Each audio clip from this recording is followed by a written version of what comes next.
There he is. There he is.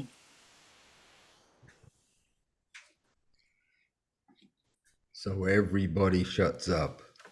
Good morning. His audio at this very moment. Good morning, good morning, good morning, everybody. Good morning, Alan. I made it. Actually, I was up working on getting everything ready 2 hours ago, but I still only just made it. It's amazing how that happens. Time's moving fast. It is. Though nothing is moving fast outside, it is so muggy this morning. Oh, it's beautiful here today. It's only 72 degrees and humidity real low. Beautiful. It never got down to 72 last night.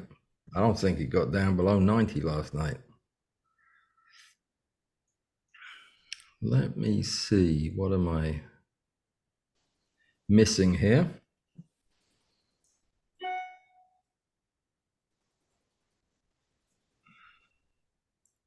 Who is joining us today? I see Susan is here. Avery's here. Greetings, Avery. Nice to finally make your acquaintance. How you doing? I'm good. I'm very happy to be joining the Pazoom for the first time. Welcome to the Pazoom, and glad to have you. What a cool looking lab. Oh yeah, it's getting there. It's my little science lab. Nice. And my very amateur setup at the moment with my microscope. It seemed like that's how I took that longhorn beetle picture. Yes. It's kind of hard to see, but I've been meaning to ask you how you did that. We'll get to that today, actually, because I think cool. everybody's seen that picture. That's crazy. I just have never seen a picture like that through a compound scope. Yeah, I'd love to get some comments on it. That'd be awesome. Oh yeah, the people are here to give you those comments for sure. Let's see, who else is with us? Bud is here, of course, and Graham. Greetings, guys. Oh my goodness, there's a whole second room. Jim's here, Art's here. Maurice, good morning, sir. Ingolf. Hi, Alan. Sir. How is my Bavarian friend? Do you live in Bavaria? Forget it. I know it's somewhere near Germany. Oh, excellent. Joaquin, greetings. And Terry's here, fantastic. Okay, a good group here this morning. Is everybody having a good week so far? How are the Highlands, Maurice? Cool and wet. And sunny, I see. Yeah, a bit sunny. Nice. Very bad this morning. Good.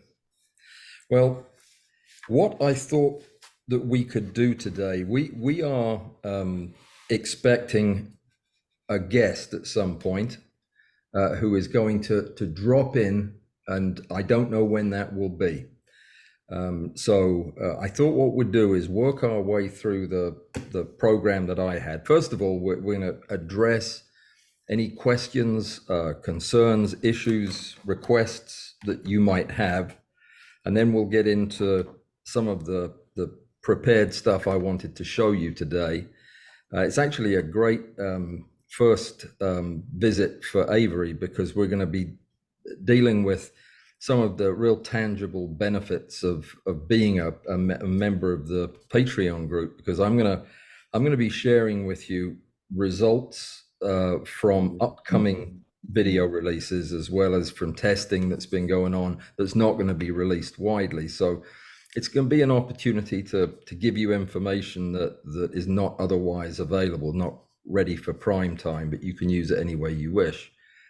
And then at some point, we're going to be joined by author and nature photographer and natural history expert, Robert Thompson from Northern Ireland, who's going to be coming on to answer some questions about equipment, talk about his upcoming interview, and a couple of other things we have in the works together. He's a really nice chap. I met him when he contacted me a few weeks ago to ask whether or not he should get Zerene instead of Helicon.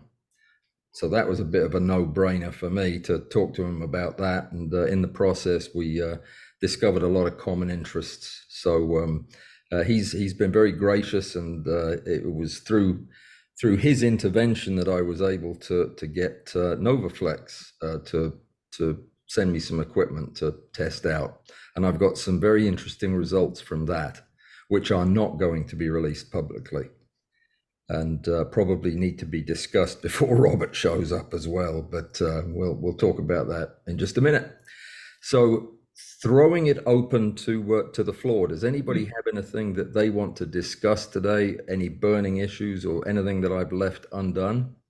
I guess, Alan, real quick from my end, do you still need a couple of Canon batteries to finish up your Novaflex?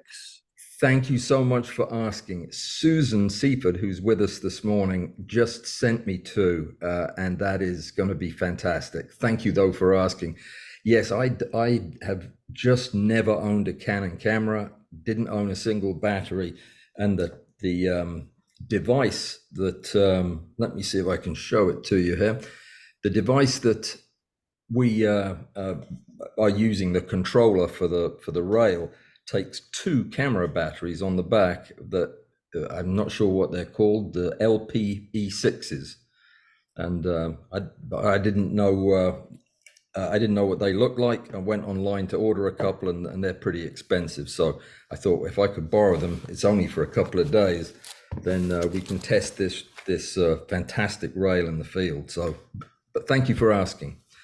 That's quite a graveyard of bellows on my desk. I wanted to get into this in a little bit because there's a very exciting thing coming up this week. I have had a lot of questions over the years about a practical solution for doing draw focusing, rear bellows focus in focus stacking. So what I have done is I've taken from the graveyard box all the parts of broken PB6 bellows. I buy them when I find them broken because they're cheap and I can use them to make new bellows.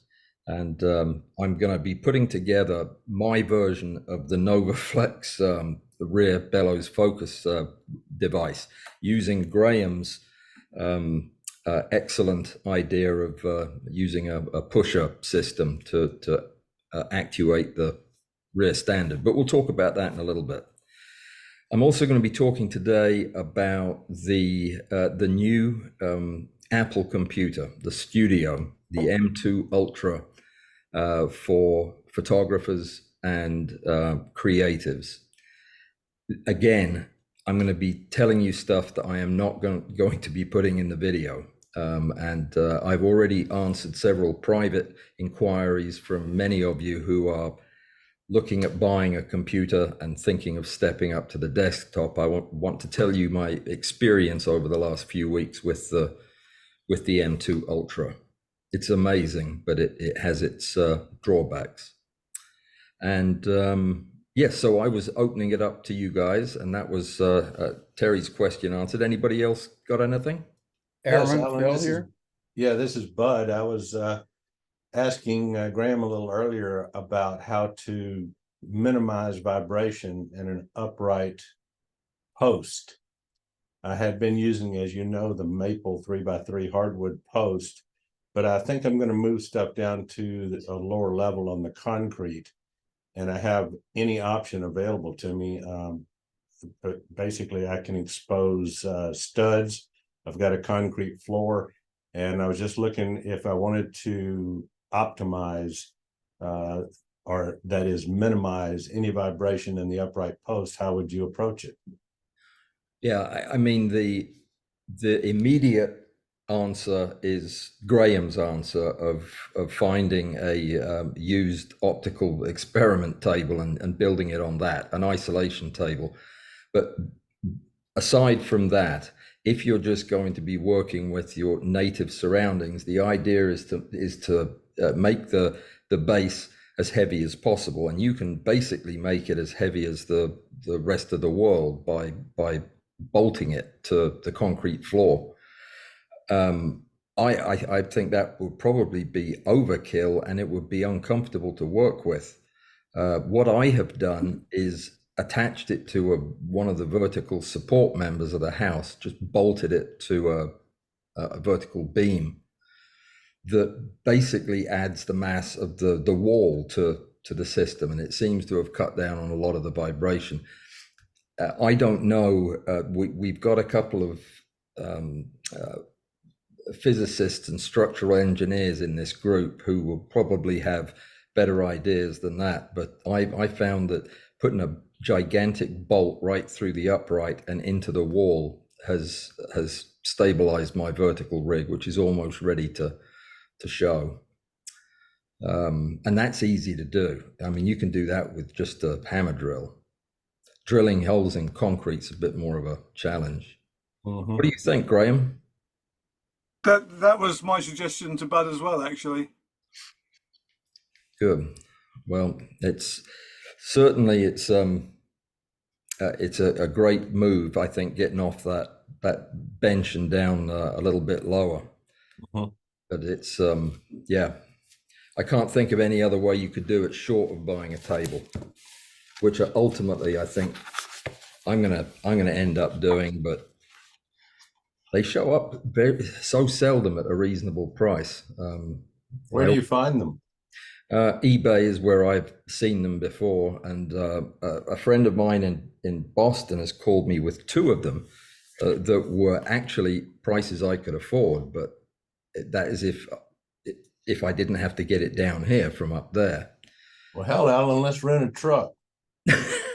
Well, that's what I thought about doing, because I was actually in Boston when he found the first one, and I thought about just driving back in a truck, but yeah, it was logistically not going to work out. And that thing was going for a steal. It really was, but it weighed 1,000 pounds. I didn't know how I was going to get it out of the truck when I got it here. I'd just leave it on the truck, I suppose. So somebody else spoke up when I asked that question a minute ago. Who else had something? Yeah, hi, Alan. It's me. It's Phil. Hey, Bill. Phil. Yeah. Sorry. On Thursday, you asked about possible sources of noise in the measurement system. Yes. And just thinking about it a little bit, for one thing, we've got a big, long lens assembly with really high magnification. I don't know, it's 45 centimeters or something like that. Yep. And it's all balanced when it comes down to it on about a 4 centimeter linear bearing on the stack shot. Yep. And so that's a built-in upside down tripod. Yep. And then the other thing is that with the tripod or with the stack shot upside down, as it moves, it's actually changing the overhead or the overhanging moment on the whole system. Yes, let me address both of those, but finish up, Phil. Sorry, I interrupted. No, that's okay. These are really small numbers, but so is the noise numbers you're seeing. Well, at this magnification with this size sensor, these small numbers added up to a very large noise to signal ratio that just basically hid any valid data in there. Nobody would look twice at that data. And you are correct on both of those things, but let me hasten to add that the upside down stack shot and the lens, the way it was supported, was purely as a visual aid to show everybody what the optical setup was for photographing the moving sandpaper. When I actually did the testing, it was on Graham's table where I had the lens in a trough supported along its entire length, and it was on the big long linear bearings that Graham's table moves on. So I'm very conscious of how risky it is using that 50x objective system from Leoa because of that long moment. But it was I took that into account in setting up the actual test bed. I didn't go into that because of time on Thursday, but the actual test bed, I've got some pictures of it actually that I can show you, and you'll see that it was a much more reasonable way to do it. Let me see if I've got these. Well, it sounds like you were way ahead of me. No, we were just thinking the same things is all. And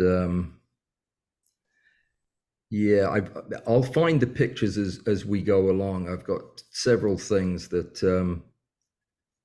yeah, here it is.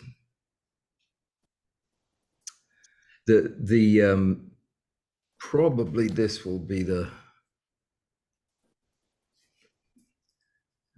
no, I'll find a picture and get it up before the end of the session. But it's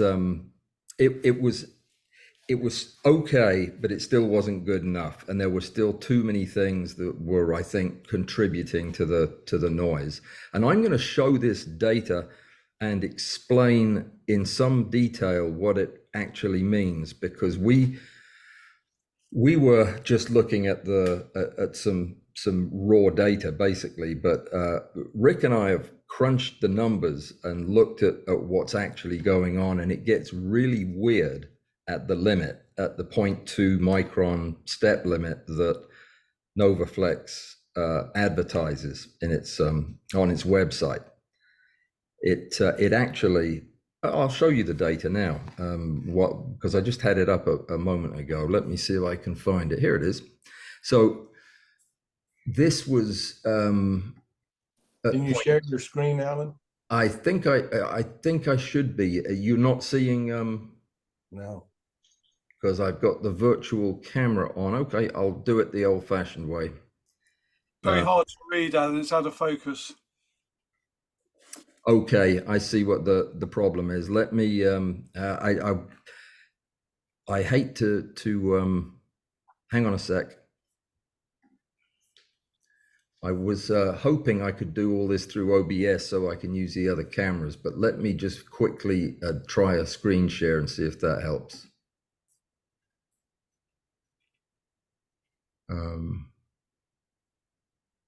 I can't find a screen that doesn't have, let's try this. What do you see there, guys? The Says you spreadsheet? started screen sharing. There you go. I've got it. Okay, good. All right, so the data when I graphed it out, now I did about 1,300 shots at 50 times magnification to get this graph. And it looked to me like we had a pretty flat line the whole way across, and then things got weird at the last number. This is always going to happen because you're subtracting something from nothing and you get this infinite recursion at the end, but that's the mathematics. The problem is when I remove that end piece and then run the graph again, something funny happens. Well, it's not funny actually. It's hang on. Bear in mind that I know nothing about spreadsheets and using Excel that I didn't learn from Rick recently. So if I run the same data, put it in a graph, hang on a sec. There it is. This is what we see. Now these numbers, the 0.1, 0. Gosh, what does that say? 0.1 to 0.2. These are not actual microns. These are the adjustment factor based on the sensor size and the magnification.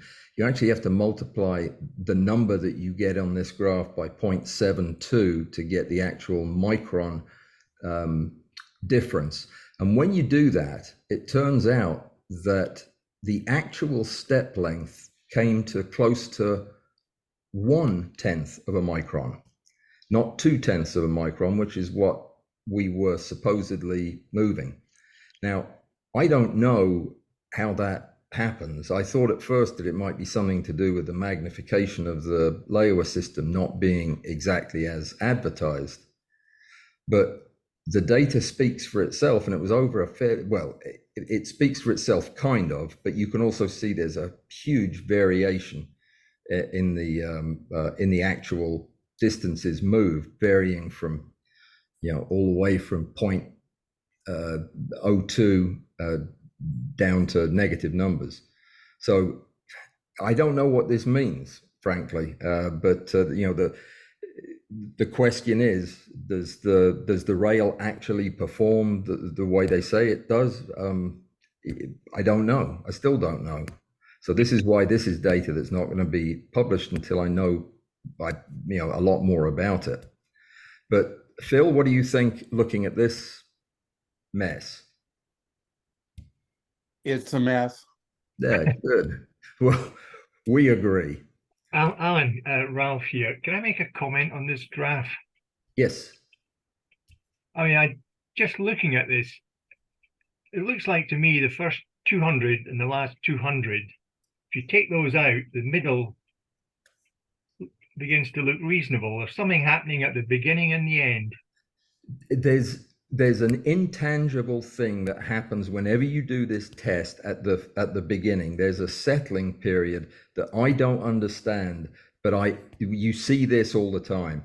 At the end, no, not so much. But I think it's probably something mechanical with the positioning of the device I used to hold the sandpaper. I wanted something that was extremely flat. So I, to the extent possible, hang on, which camera am I on? I machined a piece of steel to a flat surface and then glued the sandpaper to it.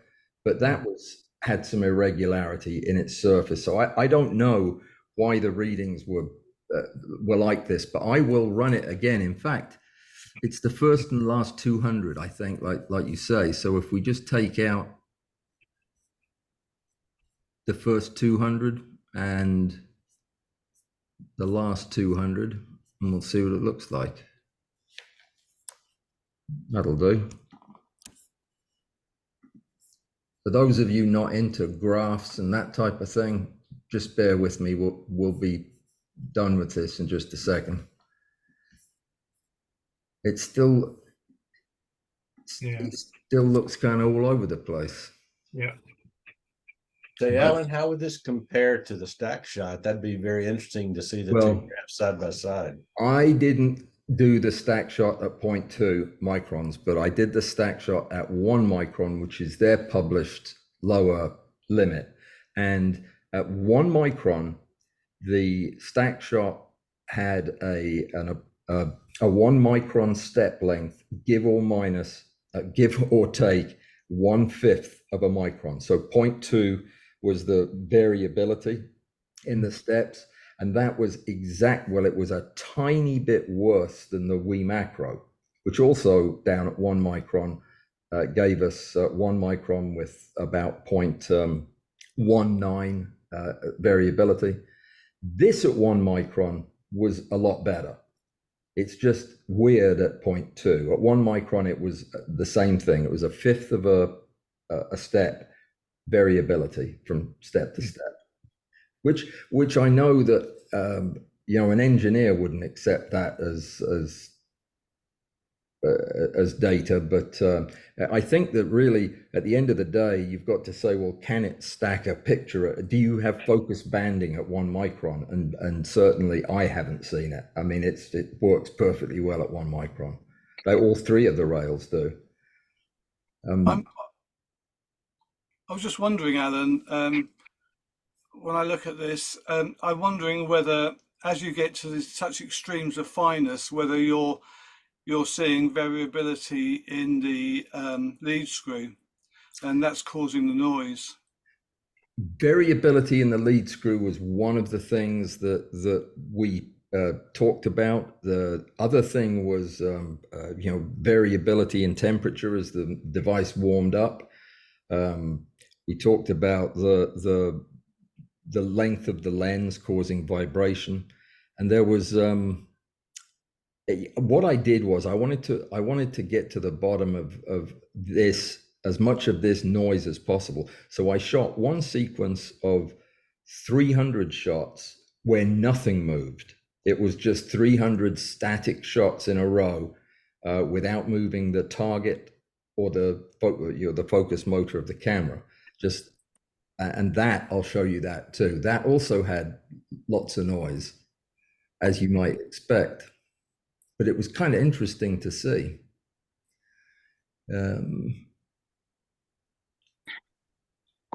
No movement. Alan, what are you using to get these numbers, to do the measurements? Oh, what I'm doing is I'm shooting a sequence of photographs of 1000 grit sandpaper at 50 times magnification, which gives a very unique pattern of reflective surfaces, very crystalline looking. In fact, I'll show you a picture. There's one of the pictures there. So I will shoot these as the piece of sandpaper is moving past the end of the 50x objective, and I'll take 1,000 or so images in a row, and then I'll import all of those untouched into Zerine, where I'll do an align all instruction. So it will align all of the images to the first image and the one before it. And Zerine logs the adjustment that it has to make down to 5 decimal places of how much it has to move the subsequent frame to fit on top of the one before it. And that's the numbers I'm showing you on that spreadsheet. Is actually the numbers I'm using to graph are the running total subtracted from the most recent reading, which gives you the actual step length for that step. And so we're comparing individual step lengths across a range of 1,000 movements. Okay. And it's all done through computational software in Zerine. I have a question, Alan. Yeah. Have you tried to put the sandpaper on the NovaFlex? In other words, fix the camera lens and move the other end? Oh yeah, that's what I'm doing. The sandpaper is fixed to the NovaFlex right on its seat like this, and it's a heavy piece of equipment that just doesn't move. You could pick the thing up by the sandpaper piece. This is what's moving backwards and forth in front of the lens. But we can't see that. We're still seeing the sandpaper. Oh, sorry about that. No problem. Yeah, that sandpaper was very interesting, though. I thought it is. So show us again. Here's the rail, and it's a very solid, heavy piece of machined aluminum, and this is the target that was on there, and it was bolted to an adapter plate that was held in the quick release plate, and this is what moved with the rail. We still can't see you full screen, Alan. Okay. Oh, let me fix that. Sorry. No, that's good. I had a microphone problem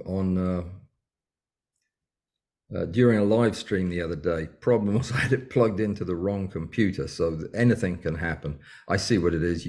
I've got you on the wrong screen. Do you see me now? Yes. Okay. Still is the thumbnail, but not full screen.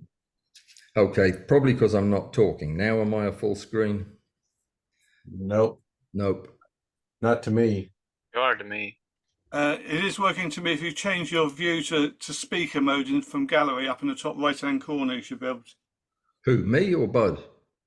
No, us, Bud. Okay, all right. So when you can see it, this is the rail the way it was. It was mounted on a solid 1/2 inch aluminum plate on the test bed, and then this was bolted to the top of it. This is the target. This is what moved backwards and forwards in front of the lens. So that was the most stable solution I could come up with that would actually move it. This May I thing, ask another question, Alan? yes. The picture you showed of the sandpaper, it wasn't fully in focus, which is almost impossible at that. How confident is Rick that his program will be accurate in its alignment when you haven't got things in good focus? There were, Rick looked at that, and he felt that there were enough points that were that it was able to track. Now, he's looking at edges, so if the edges are fuzzy, there's an error built into that of where the edge is being read, the point of maximum contrast. But you saw a very very beginning shot of one of my earlier tests. It is impossible to get this flat enough to where it doesn't go out of focus, and not necessarily badly, but he didn't think it was that big a deal. That as long as Zareen was able to come up with a number, he believed it was tracking a high contrast edge, and we need to put that in the equation too. Certainly, that would be something that in a proper optical lab that would be done on a really flat surface. I ended up redoing it and using a target that was more completely flat by putting it on an upright that I tested and using a glass slide as a base. It felt flatter, and I was able to line this up, and I had less problem with focus. I have a question, Alan. Have you considered doing like setting up some sort of camera, and then for each step you actually are basically taking a photo of the actual rig, and then because then instead of like looking straight on and trying to determine the distance based on like these little grains, you're actually looking at the rail itself, and then so you can calculate the distance that it moves. Well, the thing is, at this scale, you can't, because it is invisible. The movement, a movement of 0.2 of a micron is indiscernible. In fact, you can't tell at the end of the test that the thing has moved. It's after 1,000 steps.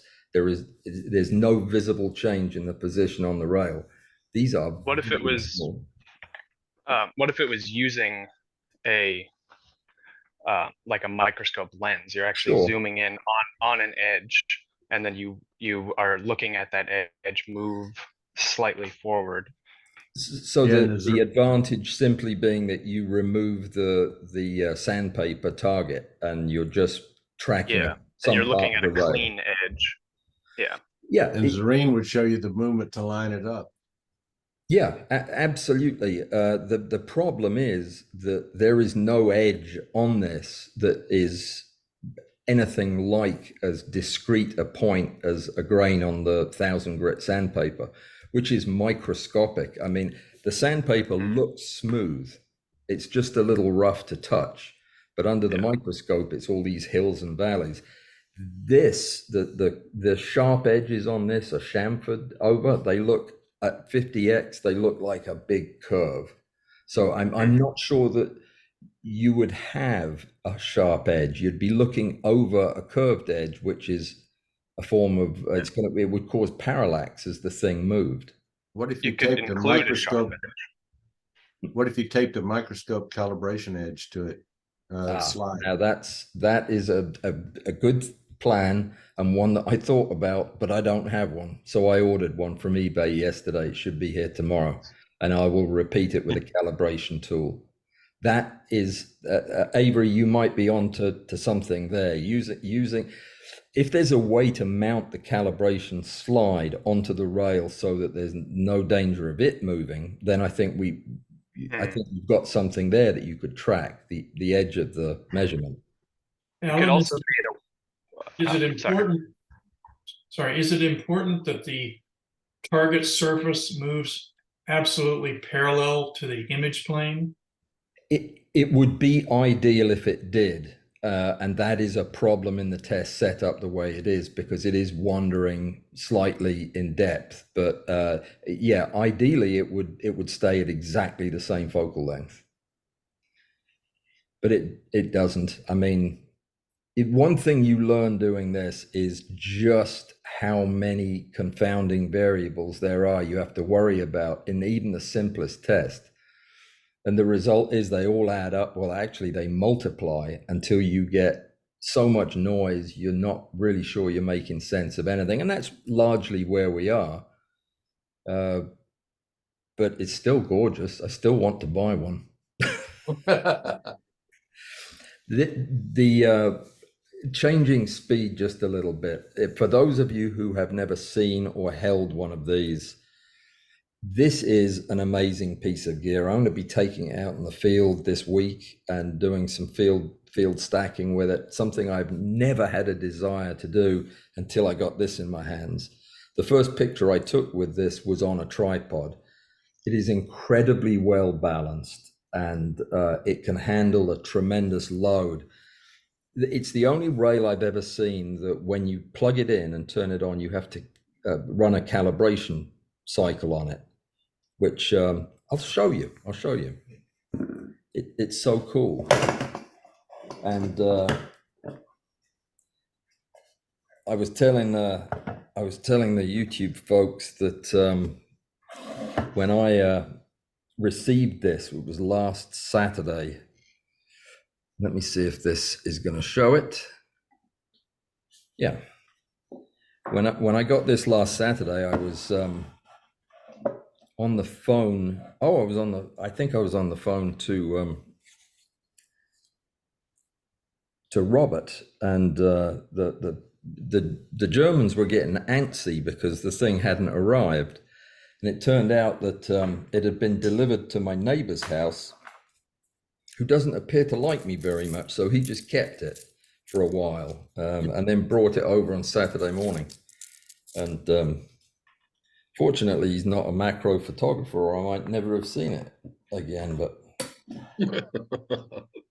so the rail plugs in using this network cable, which is kind of stiff, actually.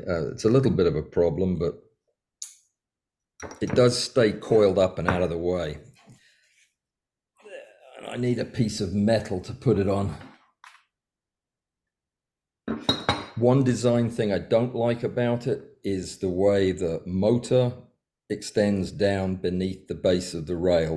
That makes it a little bit cumbersome to mount. You have to basically find a metal or an edge to put it over. But once you do, it's pretty stable. Great for a tripod, made for a tripod. So when it's first put on when you first turn it on, the rail is wherever you last had it. And what you need to do is, I'll show you what the calibration process does. Let me turn it sideways. There. See that little silver nubbin right there? That is a limit switch that, okay, when it's turned on, you press and hold this, this button here. You can't see. Now you can, hopefully. Yes.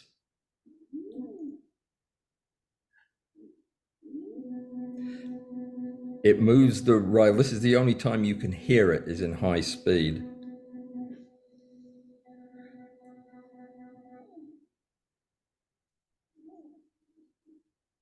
It kisses the limit switch twice to make sure that it's right where it needs to be. And then it gives you a check mark and you're all set and ready to go. It has 4 different modes that you'll recognize from the stack shot, except for the last one, which is the bellows mode, which is made for their Castel Bal F bellows, the thing that I'm making out of old Nikon bellows. So we'll be doing that as a separate video, but it is a thing of beauty. One of the only things I don't like is the plastic battery bays on the back. You'd think they'd get something fancy in blue metal to put on the back for this, but Well, one of the things I wanted to talk about today was the whole idea of buying a focusing rail that costs 10 times what a Wii Macro does, and appears to do about the same thing. Mm. You know, at what point can that be justified, and or can it? And you know, what do you guys think about that whole issue?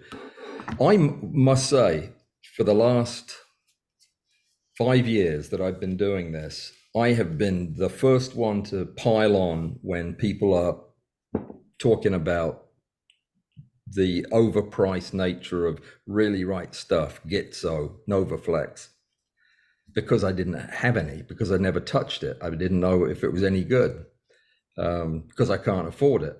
And now, as I've had more and more exposure to this equipment, not only is it kind of patently obvious to me that this is better equipment, and in tangible and intangible ways, it does leave me wondering, well, where is the line? Is there overpriced stuff out there? Or is the majority of the stuff that's expensive because it's better? Obviously, I don't know the answer to that. I'd have to try it all. But I will say that having used this rail and having nothing in the same class to compare it to, I would say that absolutely this rail is worth $3,000 or whatever they're charging for it, without question.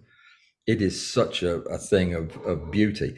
Who is using NovaFlex or another brand of rail that's in a high precision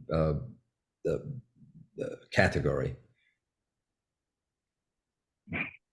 Nobody? Can I ask a question, Alan? Yeah. Okay. I mean, if you say that there's two main benefits of it. One is the stability of holding the optical system due to its linear bearing design, and secondly, the accuracy of its increments, if you like. Mm-hmm. And then weigh that against the amount of accuracy you actually need when you're taking photos. You could better define, whether it's good or not. It might be nice, but what's the difference between a Rolls Royce and a Ford Fiesta? It still does the same job. So, what are your views on its value in those terms? That is the big sticking point. Is there are intangibles at play here that are by very definition intangible. The build and the finish of this thing it's like holding a piece of art.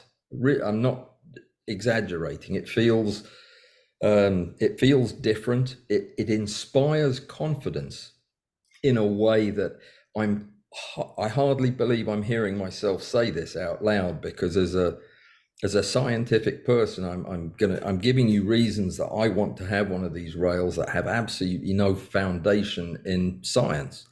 It's just it feels so substantial and so well engineered that I have a high degree of confidence that it will do what I want it to do, and I can't even prove that with the data. I spent a whole weekend trying to prove that it was as good a rail as it looks like. But at some point, you have to just admit the fact that I have been the siren song of the engineering has got me. It does have a few things that I guess you could pin a little bit of your confidence on it. That the lead screw looks like a very different beast than the screw on either of my other rails, any of my other rails. It's a very fine pitch. It's an M5 0.8 pitch lead screw.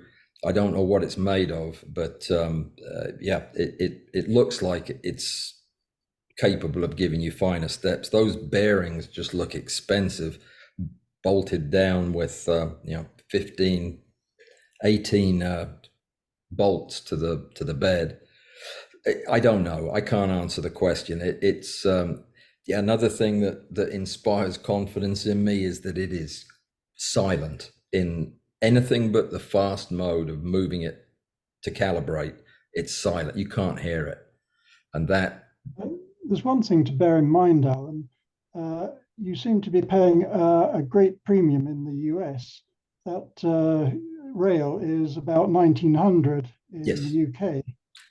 I have been misquoting the price as 3,000 on the basis of the B&H price, which when I looked at it, it also includes the bellows, which I should have corrected, and I will correct. It is actually a kit that B&H is selling for $3,000 that includes the bellows with the rear bellows focus. It's a That's fair rail, enough. the rail with the bellows and the attachment you need to adapt your camera. It is $2,000, I think, in the UK. I was looking at the website this morning, and I wanted to talk about the company and people's experience with it, mainly because Robert, who is an entirely credible person with a vast experience and a whole bookshelf of books that he's written on the subject, switched to using NovaFlex accessories entirely a few years ago. He's not a member of the company. He's not paid by them. He's bought all of this with his own money. In fact, he has turned down the use of equipment that he didn't buy so that he would retain his credibility, as I would love to do myself. But the fact is, he owns every bit of NovaFlex equipment, as far as I can tell. I mean, I ask him about something and he reaches over and pulls it out of a drawer. So he's got one of all of them, and he is absolutely convinced that this stuff is the best of the best. And I've read his books, and I don't know how he takes those pictures, but he's got something working. And that's why I wanted him to come on and address questions like this. What are the intangibles, and how much does that confidence inspire him to take the pictures that he does? I'm not. I have a couple of questions. Hey, Larry. Is it faster to set up a shot? And by how much? And can you use it in places you can't use your other rails? Well, I would not. I could, I guess, take the stack shot outside. I have never done it because of the battery situation, the battery pack, and how bulky it is. I just haven't tried it, but I guess I could. I ought to do it when I do this. This is so easy to set up. The day it arrived, I had my big tripod sitting at my desk here. I opened the box and put the rail on the tripod, plugged the cord in, and plugged the controller in and plugged it into the wall. In under 5 minutes, I had figured out the interface and had it working. And I shot a photograph of a digital micrometer on my desk. And I shot 40 frame stack just to see if the thing would work. And it's one of my favorite pictures so far this year. I'll find it later on, but it works quickly and effortlessly, and it has an interface that is very, very intuitive. Is it easier to use or quicker to set up than the stack shot? Not for me, it's not, but I can set up the stack shot in my sleep. You're going to use this in either step mode or picture mode. They're really about the same, only in one you calculate your own step length, in the other you calculate your step length basically to come up with the number of pictures you need. But they are, well, I'll bring that back over in a second, but the steps in setting up the shot are really easy. They recommend you don't use a mirror up if you're still with a DSLR. They prefer, and I see why, that you use silent mode shooting with live view. And when you do that, it's very quick as well. Unfortunately, I use flash, so that doesn't work with the silent mode. But setting it up is very quick. It remembers all of your settings. And all I have to change is really the step length and the start and stop point.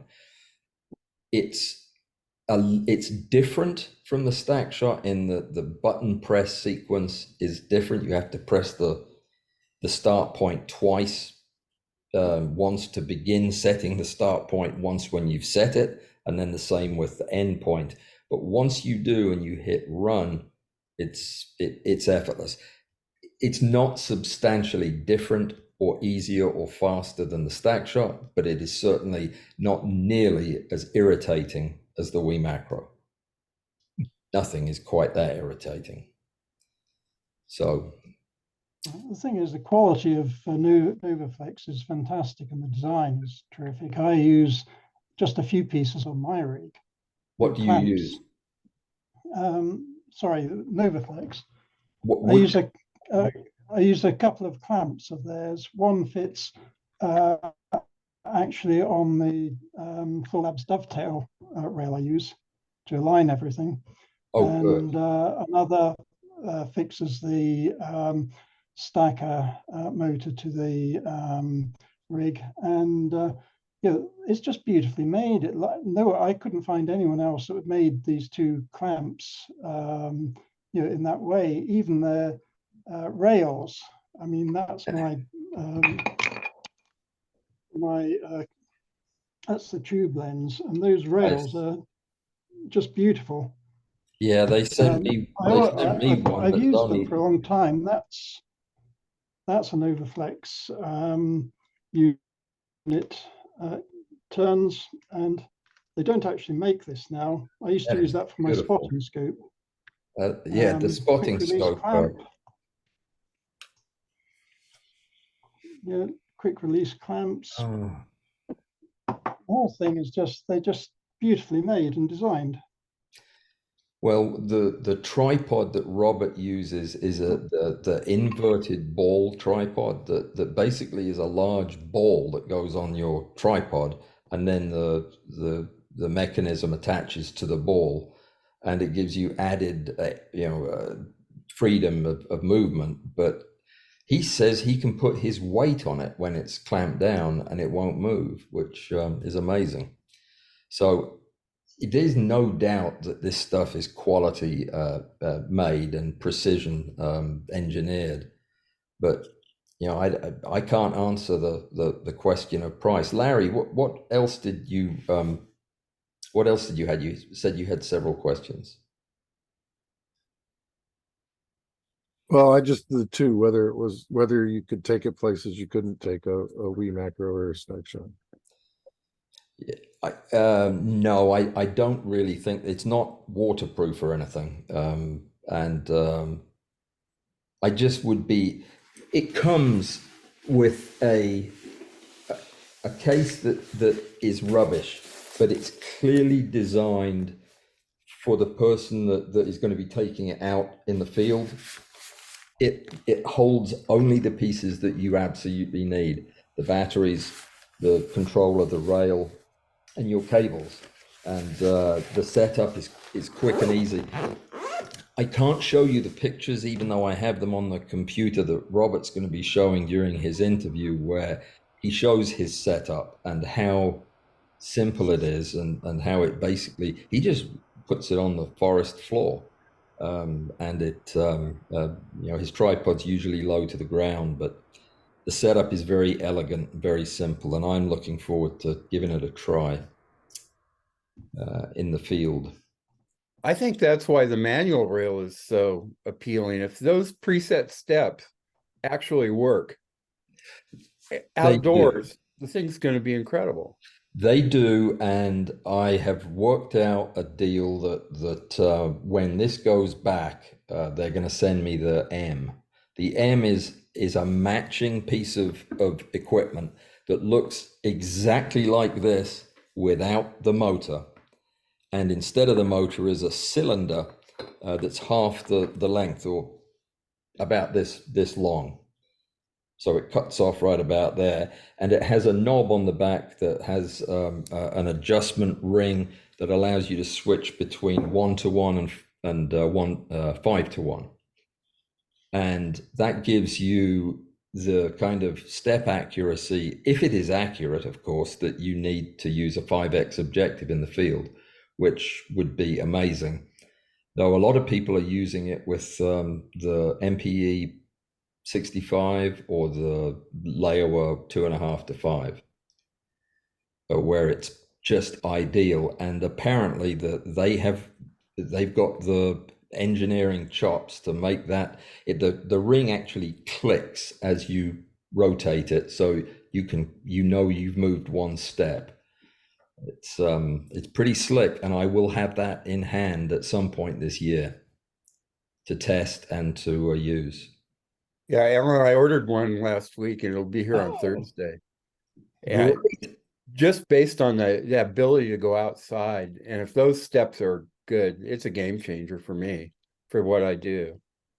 Well, Allison, our Allison, Nikon Small World repeat champion, uses that rail or has that rail from Novaflex right now, and she has been satisfied in the step length. She doesn't use it because she just switched to Olympus and is using the OM system with in-camera stacking, but that works for her workflow. But she has been impressed with the accuracy of the steps.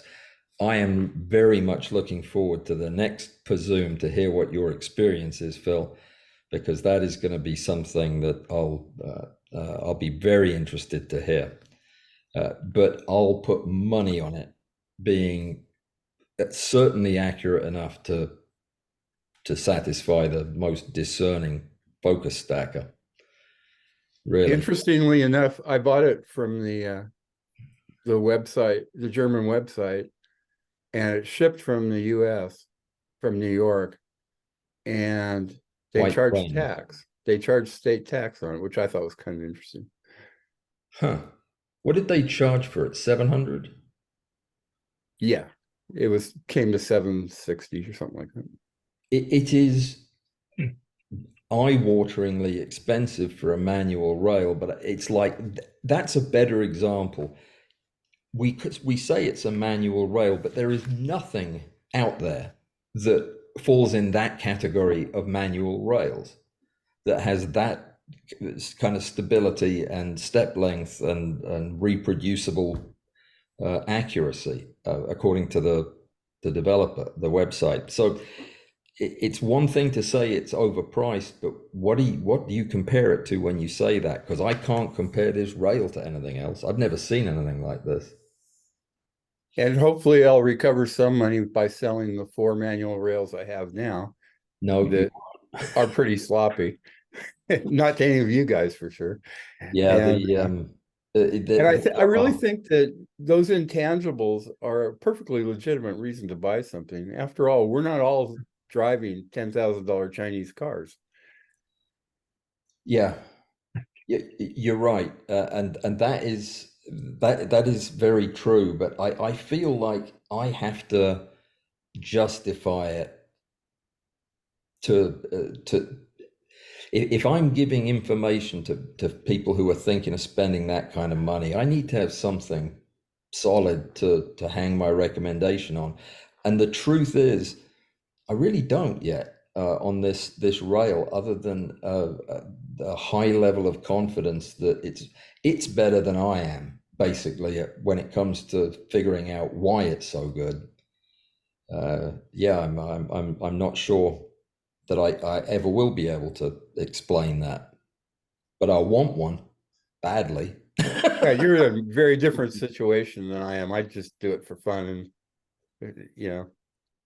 Absolutely, I hear you. I hear you. Is there anybody listening who is looking at this and thinking, "You guys are crazy. There is no way I would spend that kind of money on a rail. I've got a Wii Macro that works fine." Or would you want one of these if you could get one? I'm going to give one away one day, by the way. I made that commitment on Tuesday. As soon as I'm able to pay myself a check, I'll get one of these and give it away. Alan, you were giving away Hasselblads for a while there too. You said you had 40 of them. Well, that was a lie, but I've never even held a Hasselblad. Wouldn't that be nice if I could get them to send me a camera for a while? Oh, I'd be off down the rabbit hole then for sure. Well, let's move on. We've got other stuff to talk about, and it's already 9 o'clock. Do you want to take a brief break and then we'll reconvene to talk a little bit about computers and whatever else you have? Let's do that. Let's get back together in 5 minutes or so. Okay? Everybody good with that? Yep. Okay. Fine.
Hello, Morris. How are you?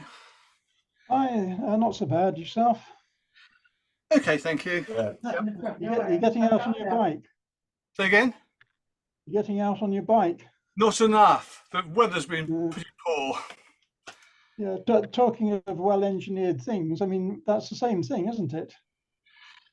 It is, and I can understand Alan's point of view, but what I was trying to get at was, really, will it make any difference to the photos? Yeah, indeed, indeed. But it's nice owning something that's really well made. It is, but if I had to turn it on and it went back to 0 point every time to calibrate, I'd be pretty annoyed. All it's doing is presumably setting a datum 0. And you know, mine set up roughly the middle. And you know, when I switch the stack shot on, it works straight from there. But you know, little things. Yeah. But don't tell Alan. Yeah, I know I bought an Overflex item years ago, and it had a handle with a small threaded section, and the thread just stripped almost straight away. They're not absolutely perfect.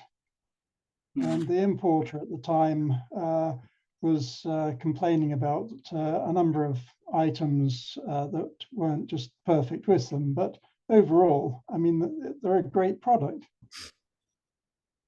I use a But, Crossrail, and it's very good. I mean, it's nicely made. Will I Yeah. buy another one? Yeah, maybe. Hey, Graham, Hi. did your bamboo start printing in the middle of the night? No. Should it? I haven't gone to look. There's a big pile of products on the floor. There was a bug that caused quite a few of them apparently to just start printing. I use a remote plug socket so that I can turn the thing on and off remotely. Yeah. And so it just times out and turns off.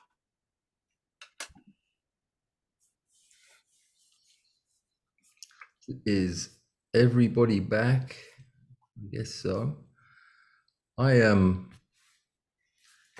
want to touch briefly on the Laowa lenses, because several people have asked me about whether or not my subsequent testing showed up anything new, and it did.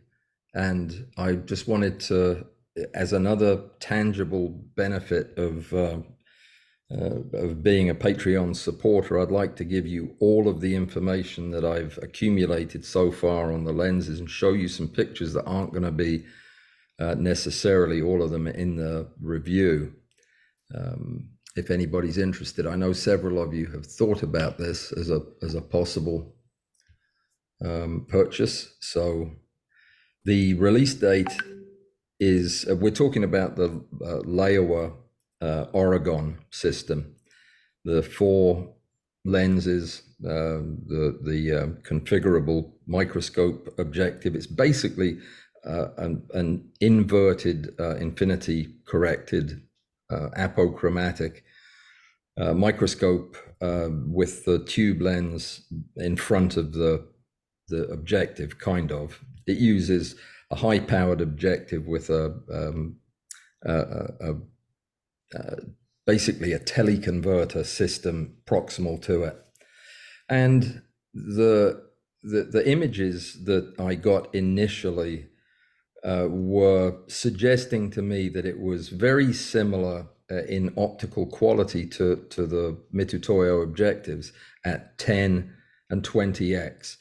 In fact, the images at 20 times magnification were a little better than I was able to get with my Mitutoyo, which has caused me to wonder if maybe my Mitutoyo is not optically perfect, because that is a consistent finding even in the second and third rounds of testing. What has changed is I have been much more satisfied with the 35 and 50 times magnification than I had been initially. They are as difficult to use as really any microscope objective over 20 times magnification. Lighting and stability and control of vibration is absolutely paramount. But when you get those things under control, these things optically are as described. They are really apochromatic. I have taken shots just to demonstrate fringing and had a hard time doing so, even with high contrast, hairy edges at maximum magnification. I've only been able to show a tiny bit of fringing. And I'll show you some of these pictures if you'd like to see them. Tell me if you see anything on there resembling a bee, would you?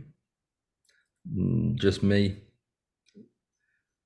I will try something else. Let's screen share again.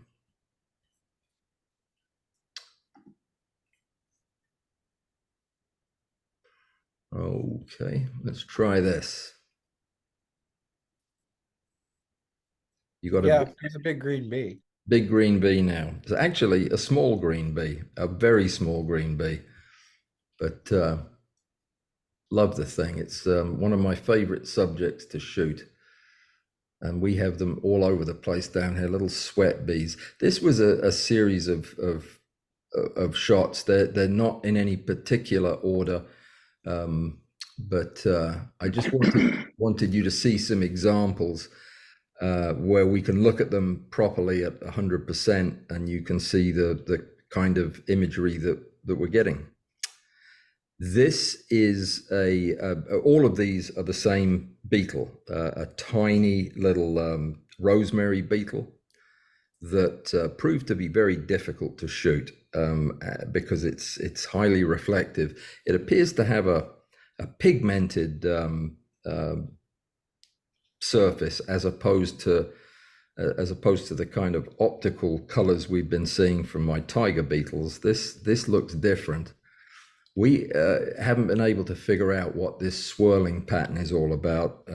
The inclination is to believe that it's something I did in cleaning the bug, but I never use swirl movements with my cleaning, so I'm not really sure where that came from. It could be from being in the bottle and traveling overseas. I don't know, but this is just the surface of the elytra at 100%.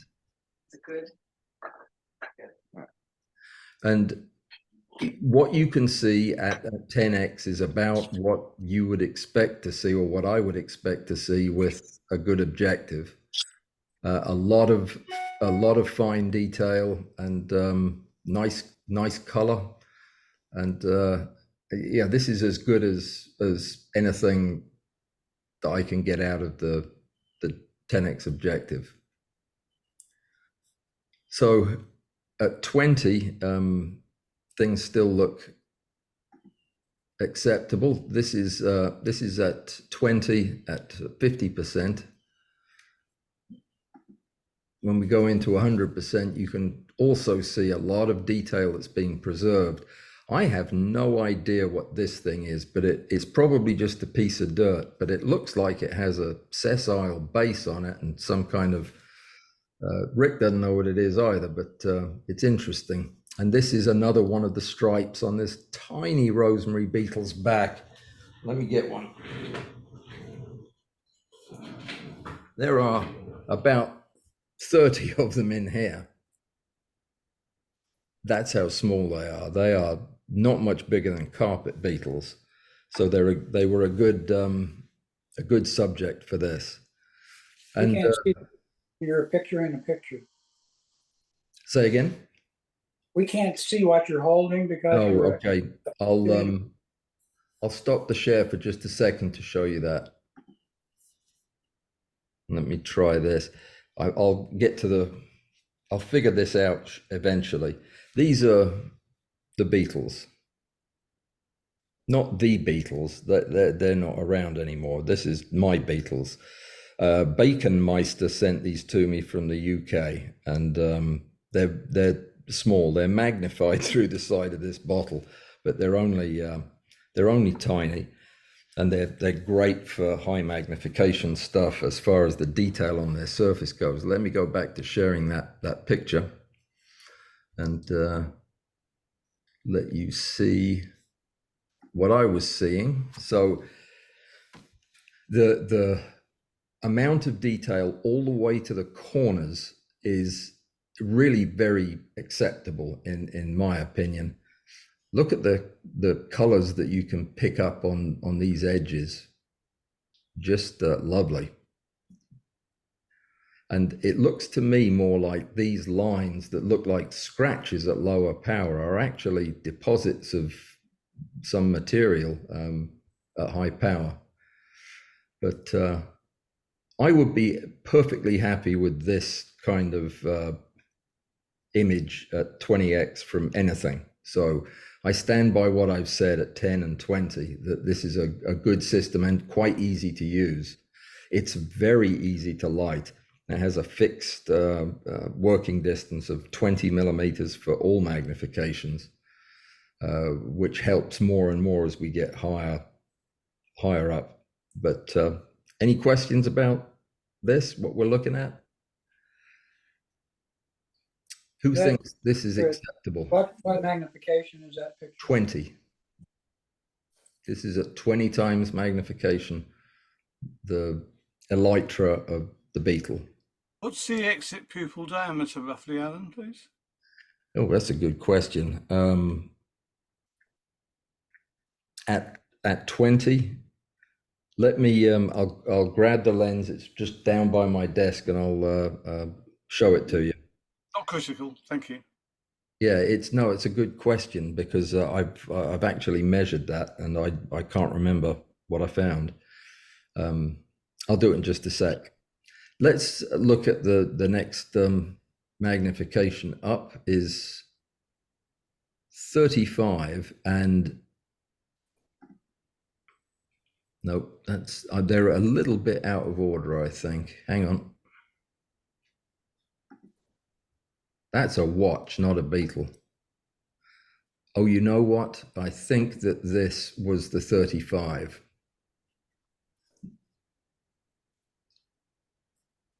I'll have to check my notes. That's the by the way, the device that I photographed with the lens when I with the rail when I first got it. This was to show some folks during a live stream. Let's I'll go back and find the 35. This is the 50, and this is a cluster of pits that form right at, well, I'll show you exactly where they are. They are these pits right here on the thoracic segment was what I photographed at 50. And it's better than I expected, and it's better than I expected based on the earlier tests at 50. I lose the upper part here because of the way the surface was leaving the field very acutely.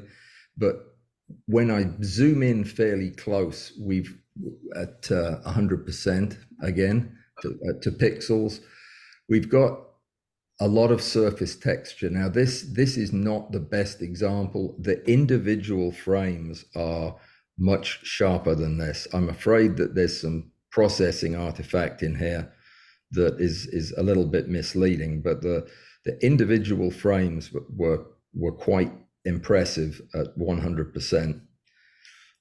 I grabbed this image because it was a little more colorful, but yeah, I'll find the other ones.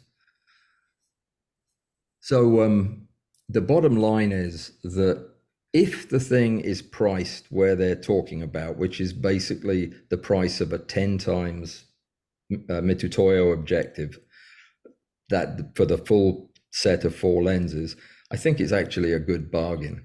And I think that for most folks, it's going to do exactly what they want. I bet most people will not use the 35 and the 50 very often because it is so hard to use.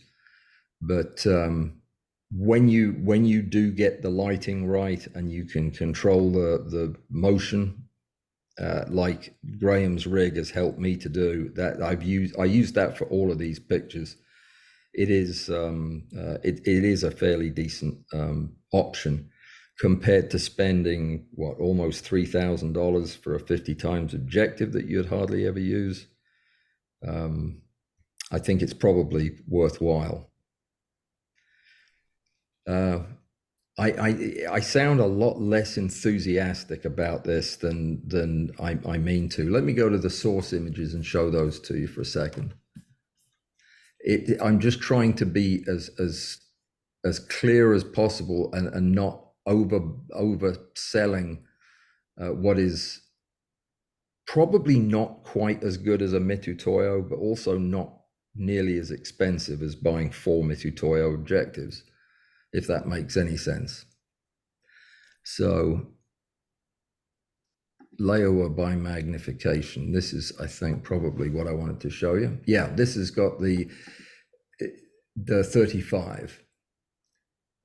And the reason I took this out of the collection is it's a bad photograph, but it does show how much surface detail at 35 you're able to get. Again, it has a lot of artifact in it, but I think you can appreciate that it's picking up a lot of the detail, and none of this chromatic stuff is fringing. I mean, it's a lot of it is motion, actually. Not a good picture, and not one that I'm going to show out in the real world. Though a couple of the individual frames were a little bit better. Who would use a 50 or a 35 times objective other than once in a while for a specific reason? Is there anybody who's doing a lot of work in that realm? I would if I had a good one. I do a lot of microscope stuff, so things under a slide, like algae, things like that. Would you mind actually, Avery, I hate to put you on the spot. Normally I give folks a warning before doing this, but if you feel comfortable, could you show us that photograph that you submitted to the competition that was taken with a compound microscope, and then explain to us how you did that? Yes. I will give you have screen sharing capability anytime you want it, but there's just take your time. I'll give a little bit of backstory. Avery's a new member to the group, but he submitted a really nice longhorn beetle photograph to one of our competitions a couple of months ago, and made a note in the with the submission that the photograph was taken under a compound microscope, and it's a pretty amazing result from a scope like this. And I'd love to see what you guys think and learn how it was done. I think I'm sharing. Yes, you are. Cool. At least I see it very clearly. Beautiful. So this was actually the unedited. I went through Photoshop because I'm very new to Photoshop. I don't really know how to use it correctly, but I removed a lot of the out of focus bits, which I don't know if that actually makes it look better or whatnot, but yeah, so this was taken under I believe it was my 10x objective, and I glued it to a pin, attached it to some blue tack, and I think it was about 120 photos. How did you move the focus plane? Do you have a motorized? With the microscope? No, it's all by hand. Oh, really? So this is the original. It's got some haziness. Also, this is unfortunately, because I'm, trying to save up to buy better equipment. I have very cheap lenses. My lenses are, really cheap, and I have one speed light. It is a cheap, like $20 Amazon speed light. Well, that speaks volumes to those of us that get caught up in the gear thing, because this is a fantastically successful picture considering what it was done with. I would love to know what Graham, you do a lot of compound scope work. Have you ever attempted anything as three-dimensional as this under a compound scope? I've never used a compound scope, only for looking at pond water. Never photographed through one. Yeah. The difficult part is because these are just standard. It's a it's an AM scope microscope. Yeah. I bought it years ago. I bought one with a camera on it, which I've finally upgraded to a DSLR, which it just makes everything so much better. But still, the actual objectives on it, you know, they're meant for your traditional compound Yeah, microscope work. they're finite objectives, aren't they? Yeah. So no, they're infinite. oh, there is a tube lens but in they're that system? I believe so. I mean, they are. Yeah, they're infinite. Okay. Avery, how much space have you got between the objective and the subject, please? It's pretty damn small. I just wonder how you managed to get any light in there. It's amazing. It's very hard. Yeah. So you seem to have light coming from everywhere. How are you diffusing it or directing it with one light? So I'm diffusing it with. So actually, I might be able to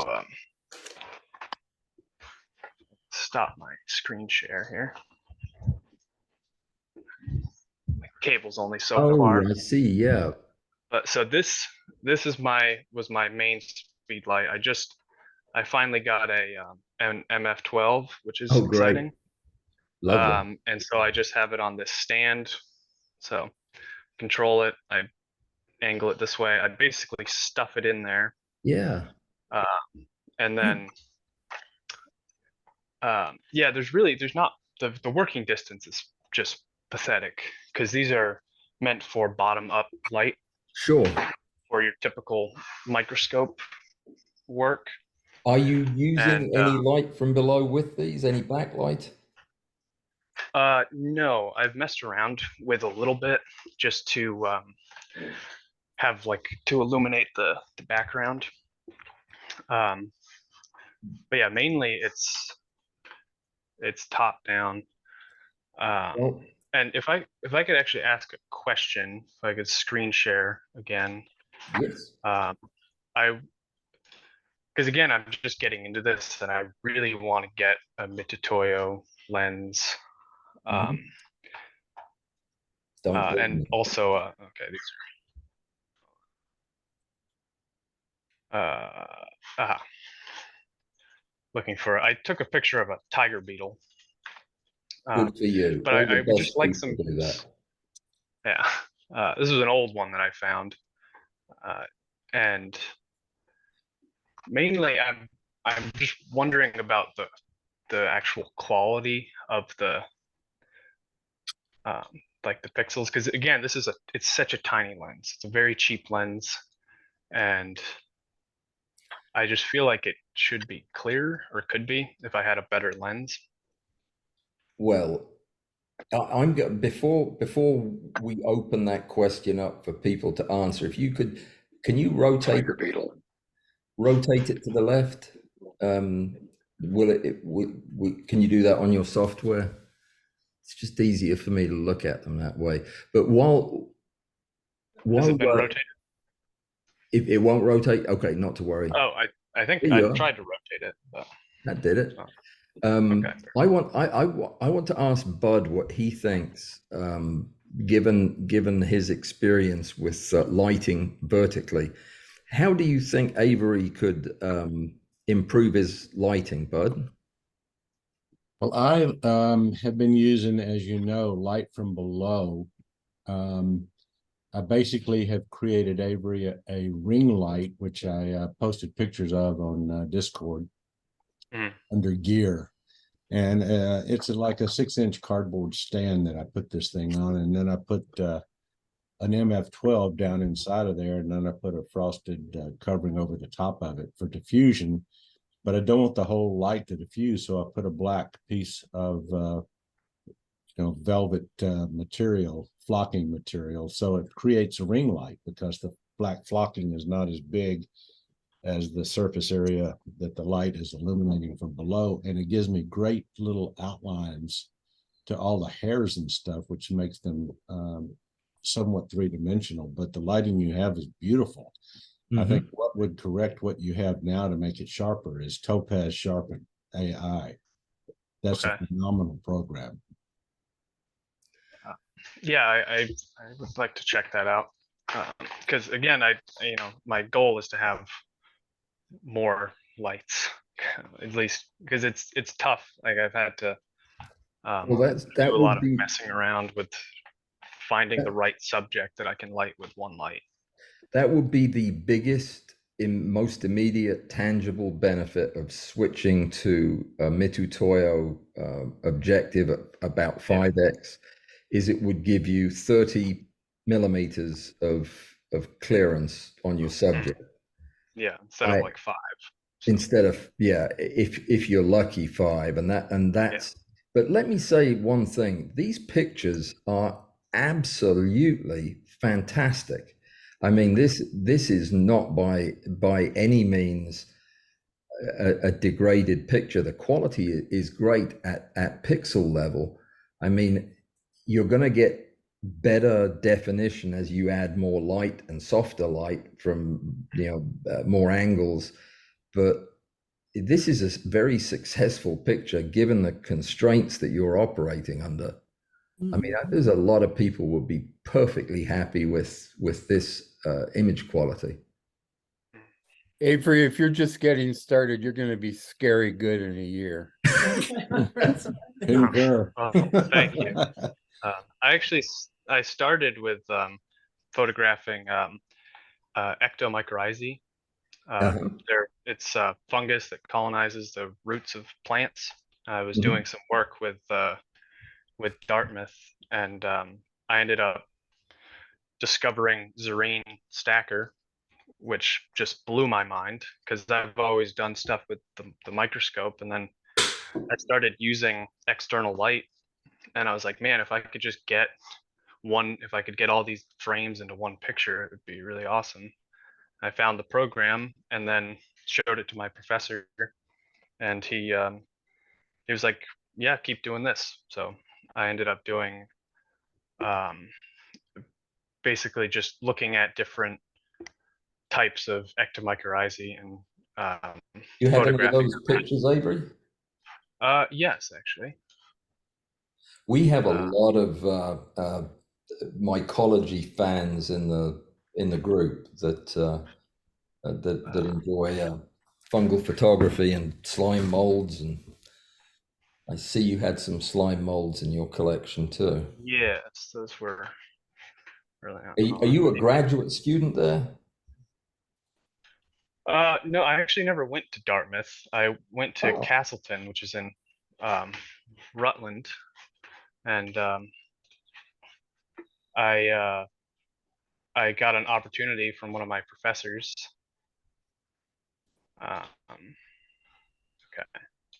is this sharing? Yeah, I see it. So this is at 200 times, using, well, it's with a 20x objective, but there's a 10x kind of multiplier, like when you go through the eyepiece compound, and also the photo port adapter had it. It's probably not exactly 10x. It's probably a little less than 200, but this is with my microscope camera, which was this 18 megapixel, really cheap microscope camera. It's not, and this is fairly undiffused. So what are we looking just at? Some of the structures and stuff was crazy. So this is let's see if I think I have a photo of this. Is it's called Cenococcum geophyllum, I believe. It's one of the most abundant Ectomycorrhizae species, and so this is fungus that has wrapped around the root tip of a beech root. And that's hyphae that we're looking at. Yeah, all those black strands are just fungal hyphae. Really annoying to photograph some of this stuff because hyphae is very reflective. Yeah. So I tried to photograph some mold that was growing on a weevil that I found, No, that I bought, and yeah, that it is very hard to photograph, but you've done that very successfully. And this is the you can see that the shell that's covering that root tip. This was hard. I cut this with a X-Acto knife. Really? Which kind of did some mangled up the cells, so you can't see the structures too well. But I would have to say that was pretty impressive work. You know, somebody who you need to talk to is my friend Rick Littlefield. He's the guy that invented that program that you use, but he does a lot of this kind of stuff. He would. Yeah, I wished I would have reached out to him back when I was doing this, because it was all like I didn't really have any resources for it. I just kept trying different stuff. I actually have for my lighting, I used 2 flashlights on microphone stands, and I just stuffed them in as close as I could get them. Bravo. But yeah, I'll make an introduction so that you can talk to Rick, because I think he'd be very interested in some of this stuff and what you're doing with a compound scope. You really are doing something fairly groundbreaking here, because I'm not sure anybody is doing this subject size with that technique. Well done. Yeah. Well, someday I'd like to get a rail. That would be pretty cool. Yeah. I mean, it will make you. I mean, I can't believe you're doing this manually as well. I mean, having a focus block rail. Actually, if you look on photomacrography.net, which is Rick Littlefield's blog, I'm sure you're familiar with it. He has an article in there about your microscope and a focus block actuator, a motorized stage that he made for one of those to test it. And apparently it didn't work out very well, but it would still be worth reading. It's a very, very good site if you're not familiar with it. It's probably the best reference site you'll find. Fantastic. Yeah, it certainly takes a long time doing it manually with that thing. Oh, I can imagine. Well, a little tedious. For many years, I did it all manually, so I know exactly what you're talking about. I just would never have thought to do it under a microscope. Does anybody have any questions for Avery, or what he's doing, or how he's pulling it off? I second the sentiment that if this is you struggling along through your first little sortie into macro, you are going to be somebody to watch down the road for sure. Anybody got anything else? Appreciate it. You bet. Let me see. I was going to tell you about the computer. If anybody has anything for Avery, now will be the time to jump in. Otherwise, I'm going to change focus. Literally. Yes. Is RST Robert Thompson? Yes. Yeah, I'm here. Oh, I've been watching for the last half hour or so. Oh, for crying out loud! I wish I'd known. How rude of me. Not at all. Not at all. I find the conversation quite interesting. This is Robert. Robert, this is everybody. You can see everybody who's here, and I had told them at the beginning that you might drop by. So you successfully climbed the mountain up and back down again. Yeah, a little bit later than I thought I might be, but I'm glad that I've been able to join it and listen with interest to what you're talking about. Well, we have spent the first part, presumably before you arrived, talking about those things, yeah. The testing with Novaflex was the focus of our discussion for the first hour or so. And there were quite a few questions and quite a bit of interest in the product. I would love to hear what Well, stick them in if there are questions that you think are difficult to answer, pop them in an email to me and I look at them, and what I can't deal with, I'll pass it on and I will get an answer. Okay, fantastic. I think there were some questions on the intangibility of a product of this quality, and how, for example, how did you decide that this was a brand that you wanted to focus all of your energies into learning? I mean, you switched from using a disparate equipment setup to using all NovaFlex, and why is it so good? What is it about it that... Well, I think like most photographers, we all tend to use what I would describe as a dolly mixture setup. You'll have a tripod from one company, you'll have a rail, perhaps a tripod head from another company. And I think it was just the way, I mean, I started off with Benbow tripods. And at that time, I think every professional nature photographer that was serious about what they did tended to use Benbows for one simple reason: the very name of the tripod that it's named after, the bent bolt. And it meant when you were working in the field, if you had to work quickly, it was a one action, you know, to loosen the tripod or to lock it in place, and you could have it at any particular angle or height from the ground that you chose to do.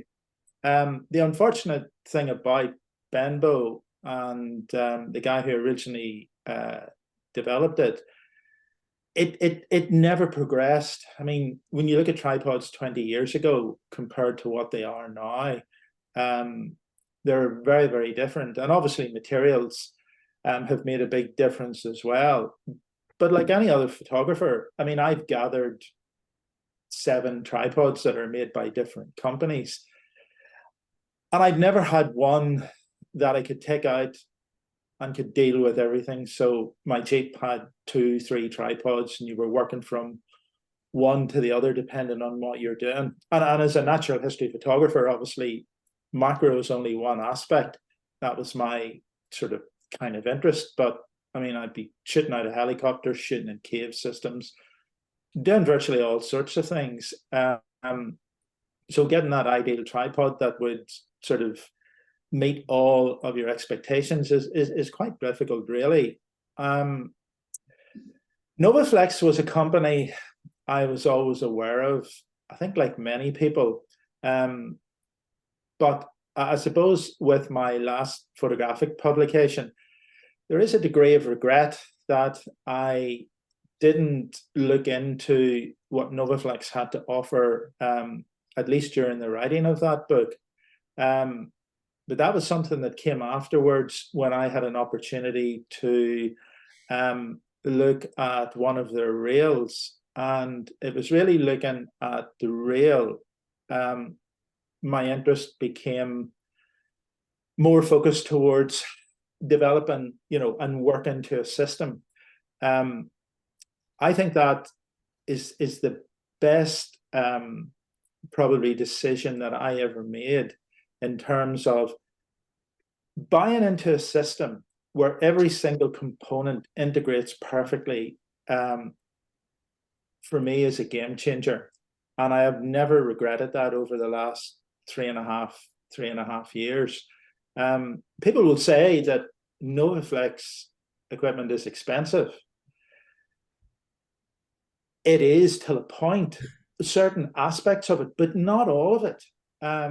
And that's the one thing when you look at the Castel Micro and more recently the Castel M. The Castel Micro is an expensive piece of equipment, but then when you consider what that rail is capable of, and when I first got that rail, I was totally blown away by it, and the fact that I could take it into the field very, very quickly, set it up, and it didn't really matter whether I was shooting below 1:1, above 1:1. I shot everything on the rail. So to be perfectly honest, I don't tend to go much above 5. I mean, I'm watching you guys, and you guys are in a totally different league in terms of what I'm doing. But I do not tend to use focus ring rotation. There are a lot of people that do. There are a lot of pros and cons about it. I have stuck just with the rail, and the results that I've got from a rail, for me, are extremely good. They're very predictable. Whether I'm shooting something at half-life size, or whether it's 3/4, 1:1, 2:1, I've kept that continuity. And I've always found that when it comes to intricate detail, for example, on maybe mosses, particularly where you've got a lot of foreground and you've got a background, I have found that using the rail gives me a lot more detail with a lot less artifacts, and that's just my opinion. One of the things I think with focus stacking software, you have to pick your subjects carefully in terms of what you want to hold in focus and what you don't want to. And I find, particularly because for a long time I used Helicon Focus, now I'm learning to use Zarine. I find the two programs are very, very different. I just wish I picked Zarine much earlier rather than Helicon Focus. The concept of Helicon Focus is very good, but the reality is it's a little bit like Apple. They're not really telling you exactly what's going on. So when they really say to you, for example, that you can put your RAW files in, well, that's not strictly true, because when you put your DNG files in, the reason it's taken quite a long time is because it's obviously converting those from DNG to TIFFs in order to, you know, sort of function in the way that it needs to do, and then backwards. So it's a wee bit of a, it's not exactly truthful. It's a wee bit like Apple with, you know, your 5K max. Yes, it's capable of 5K, but you can't run it at 5K. So the problem I have found focus stacking in the field is where you want to hold much more of a background in focus, that's where you begin to see problems, because by the time you have worked through the subject, you get a lot of ghosting, because basically you're trying to, you know, keep a background that's maybe a centimeter or centimeter and a half away, you know, completely in focus as well. And I have found with certainly Helicon Focus, I pick my subjects very, very carefully. I haven't had the opportunity to use Zarine a lot in the last few weeks because I've been basically running all over the country. After next week, I am going to get a couple of weeks where I'm at home.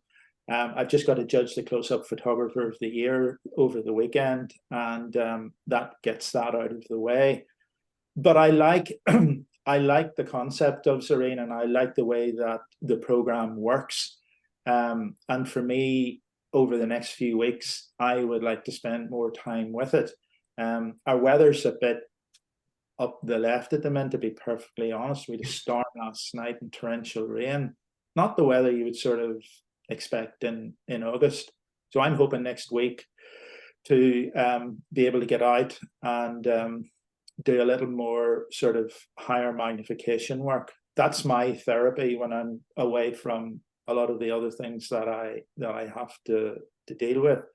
But to come back to NovaFlex, I then bought 2 of their tripod systems. But the beautiful thing about the NovaFlex concept is, and it's quite amazing that no other company really thought about what they do. So, for example, I can take both tripods. All of the legs are interchangeable. There's a whole range of different types of legs depending on what you do, and they all work with all of their tripod systems, which means when I go to do a particular commission or a job or whatever it is, I can pick and choose. When I'm working on the coast, I can take the larger legs, screw them in place. When I'm working close to the ground, I can use a totally different system where I can remove the legs, screw in much shorter legs. And when you're working sort of in woodland and in, among vegetation, sometimes if you're looking at tiny subjects on fallen tree trunks, your tripod legs tend to get in the way when you need to get in pretty close. So you can just screw those off and you can put in something that's totally different. The whole idea of having total interchangeability is really, really good. Not only that, but every component that NovaFlex makes, they look carefully at how it will all integrate. So whether you're using a rail, even the Arca Swiss dovetails are all precisely sort of angulated, that everything fits perfectly. And that's one of the things with Arca Swiss. You know, they developed the mount, obviously, but Monfrotto, everybody has their own take on it. So the angle of the dovetail varies, whether it's really right stuff or whatever company. And you find that sometimes things just don't sort of fit exactly the way that you want to. And when you're working in the field and you're working at magnifications up to 5:1, the whole thing needs to be absolutely, totally stable, with no movement whatsoever, in my opinion, to be successful. And when you get a system that you can do all of those things and put it all together, you don't even need to have to worry about having, you know, the lack of complete stability. And that is what I find with the NovaFlex system. No matter what components that I have and use, it all works beautifully. And to be honest, I know some of the components are expensive, but if you look at their tripods and a lot of other accessories, they're no more expensive than some of the other well-known manufacturers. But the other important thing about NovaFlex is they have come a long way, and they have complete control. They've got their designers, they've got complete control over the process, how it's made, how it's engineered. So when you actually look at the product, and you have it in your hands, and I think Alan has already said that, you know, you may think originally it's overpriced, but when you've got it in your hand and you look at it and you look at what has gone into it, then I don't think it is. And it's a product that will last for years and years and years. So you don't need to keep looking for something else. And I think one of the problems today, particularly with social media and YouTube, you've got so many influencers now, and, you know, there is no such thing as a bad camera now. There really is. And most cameras now are so good. The problem is a lot of the major brands pre-digital covered macro extremely well and made many different types of accessories and components that you could utilize. Post-digital, they all virtually dropped it. They make very little in terms of specialized macro accessories. And you need companies like NovaFlex who can come along and take up that slack, but take it to another stage and another level. And I think for me, that has been the one thing that I have found has made a lot of the type of work that I do very, very straightforward. I mean, Robert, do you think that there is a tangible improvement in the quality of your images using this whole ecosystem? Absolutely. Absolutely. There is no question about that whatsoever. When you use an electronic rail, it may take a fraction longer to set it up, but then once it's set up and it runs, that's it. The sequence is done quickly, very effectively. The Castel M, I think NovaFlex developed that because not everybody needs an electronic rail. A lot of people like yourselves who are specialists who are working at magnifications way beyond sort of 5 times life size, 10, 20, 30. That is where the Castel Micro, in my opinion, really is in a class of its own. I tested a stack shot. It does the job, I suppose, until a point. But I think when you look at what the Castel Micro is compared to that, I would find the Castel Micro is a much easier system to take out into the field and use quickly and effectively. The thing about the Castel M, NovaFlex, I suppose, developed that to bridge that gap. But the interesting thing about it is both rails are configured to f4 in terms of totally minimizing diffraction. So the results that you can achieve, and I was fortunate enough, they asked me to test the prototype for a few months, which I did. So the results that you can achieve with the manual version, up to 5 times life size, is the same as the electronic rail. Configuration exactly the same. And I've taken many images with this rail in the field, and I'm impressed with it. And the interesting thing about it as well is it's extremely easily carried. So when you're carrying a lot of other equipment, to be able to carry that, you know, and being reasonably light, it's not overly heavy. But the beauty about this rail, it's typical of Novaflex. If you look at most of the products that they develop, they're highly innovative. So when you look at conventional rails, every company tends to develop their own rail, and it follows a particular pattern. And you're having to make those adjustments with your hand. So what the designers came up with in Novaflex was a rail where all of the decisions are worked out in advance for you. And you've got a little lever inside the rail here that goes from 2 up to 5. So all you have to do is flick that switch, depending on what magnification you're working with, and that automatically adjusts the rotation of the wheel. So you don't have to figure out in every rotation that you move during whichever magnification that you've set it to is precise and extremely accurate. So for people who don't want complexity or don't want the bother of working things out, it's very, very quick to use.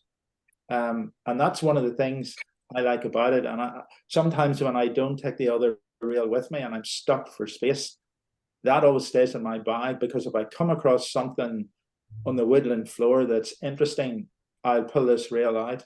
I also use, I suppose it's a bit like Nikon and Canon. You've got a 1-to-1 macro lens, that's as far as they want to go. So you're forced to look at other companies and what they do. And Laowa came along, and I think it was a lifesaver, because I have 2 of their macro lenses, the 15mm, the wide angle 1-to-1, and I also have the 2.5 to 5. And that lens is a superb lens to have in the field. It's not heavy, although it's manual, that doesn't matter. So I have no interest when I'm shooting this type of work with anything that's totally automated. I would have it on manual anyway. So the results I get with that rail, in combination with the Laowa, are very, very good. So the other thing about it is stability, to me, is the key. So whenever you're working in the field, and if you're using a manual rail like this, and you need 60 or 80 images, that's 60 or 80 times you have to put your fingers to your setup. No vibration with this whatsoever. It's very, very easy to use. You use it on a tripod, Robert, yeah? I use it on the Novaflex Pro 7.5. And you mentioned about maybe doing a stream at some point, just looking at Novaflex equipment, and I'd be happy to do that. But the Pro 7.5 is a great tripod. And when you need to get right down at ground level, you can just quickly invert the legs with your tripod connected, and you're right down on the level of the grass or the vegetation. The whole concept of the tripod I like. But if you're also a natural history photographer and you shoot panoramics and you do other type of work, the tripod is designed in a way, it's got a central removing base, so you can put other accessories in to allow you to carry out other types of photography. That's what makes the whole system, so intuitive and so good to use. And for me, I have found I just simply wouldn't look anywhere else. There are manufacturers out there who are well known for tripods that charge astronomical amounts.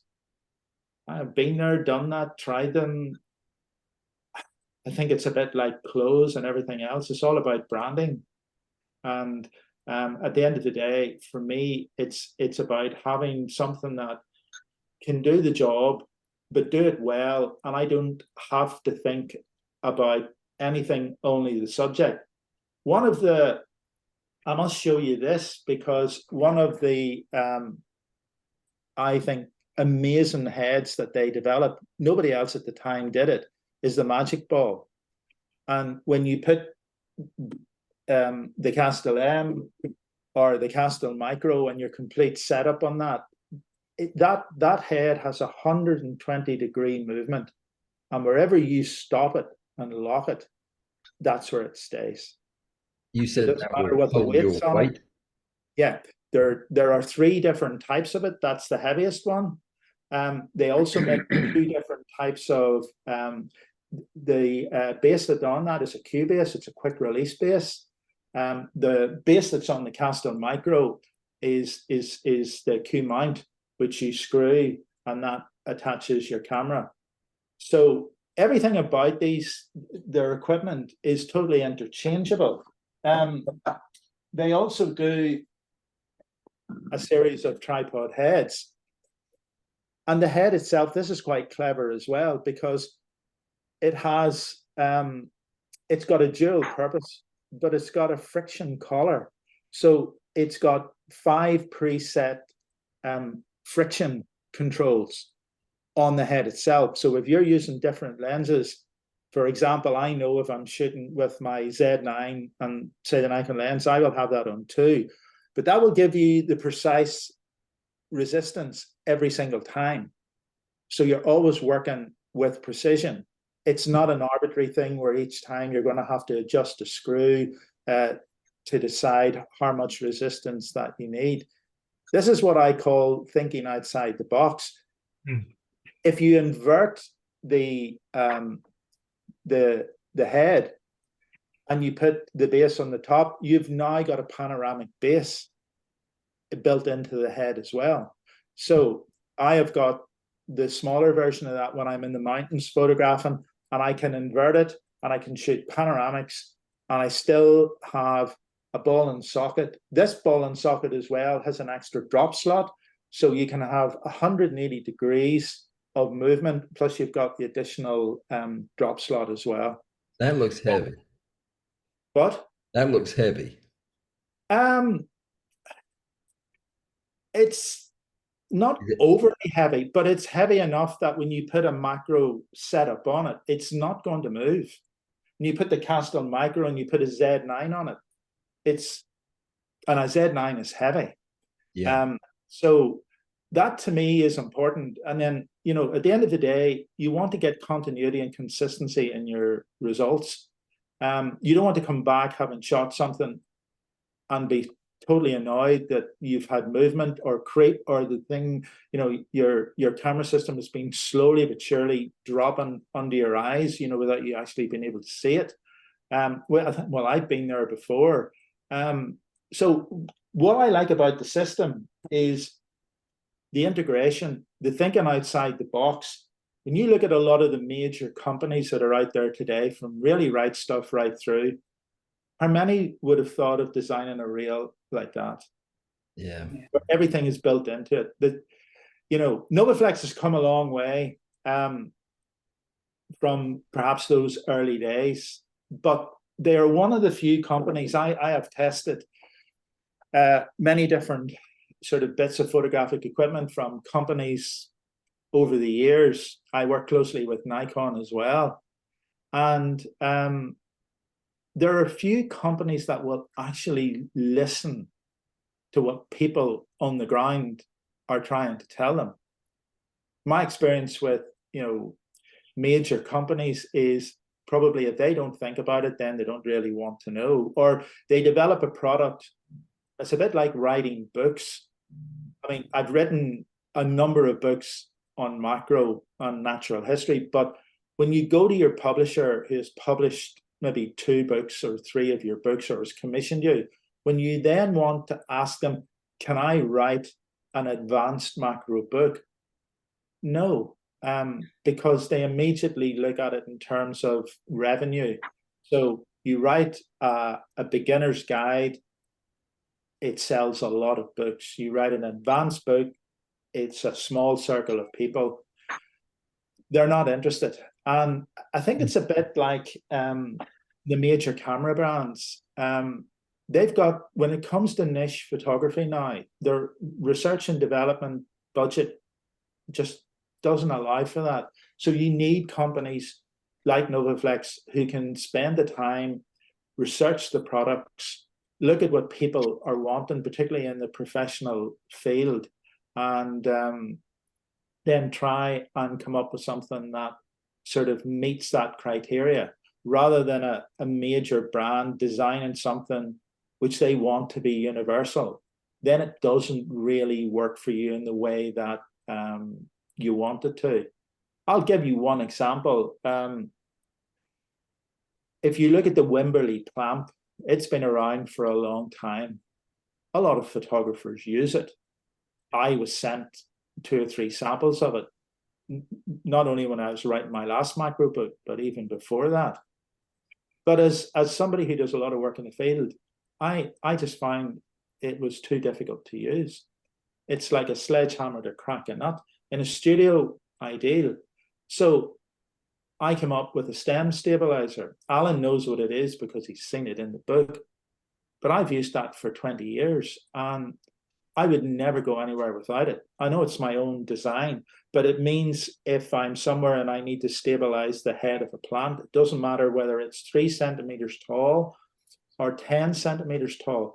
In 5 seconds, I can put that into the ground, rotate it and clamp it. And I've got different clips with different tensions that can deal with the most delicate stems right up. So therefore, I'm a person who makes equipment or designs equipment to help me, you know, be able to carry out the job that I want to do. And I think when I do this interview with Alan, I've included some bits and pieces of things that I've developed. It just makes the job for me a lot easier to do. Which is probably why we got on so well when we first talked. I mean, this is exactly my philosophy too. Let me voice one concern that one of the members made about the rail, the micro, and that concerns the recalibration every time you turn it on. Is there a way to override that calibration setting?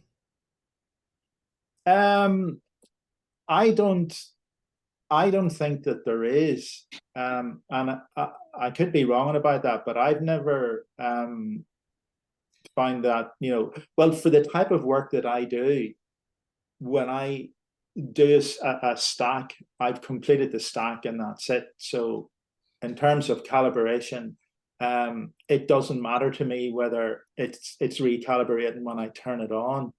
It doesn't bother me either because it does it so quickly, but I could see where if you were turning it on and off and doing a lot of stacks, it might get tiresome waiting for it to pull all the way back, because then if you want it further down the rail, a lot of people would rather have the carriage here at the beginning of a sequence as opposed to all the way at the back, and it's always going to end up here.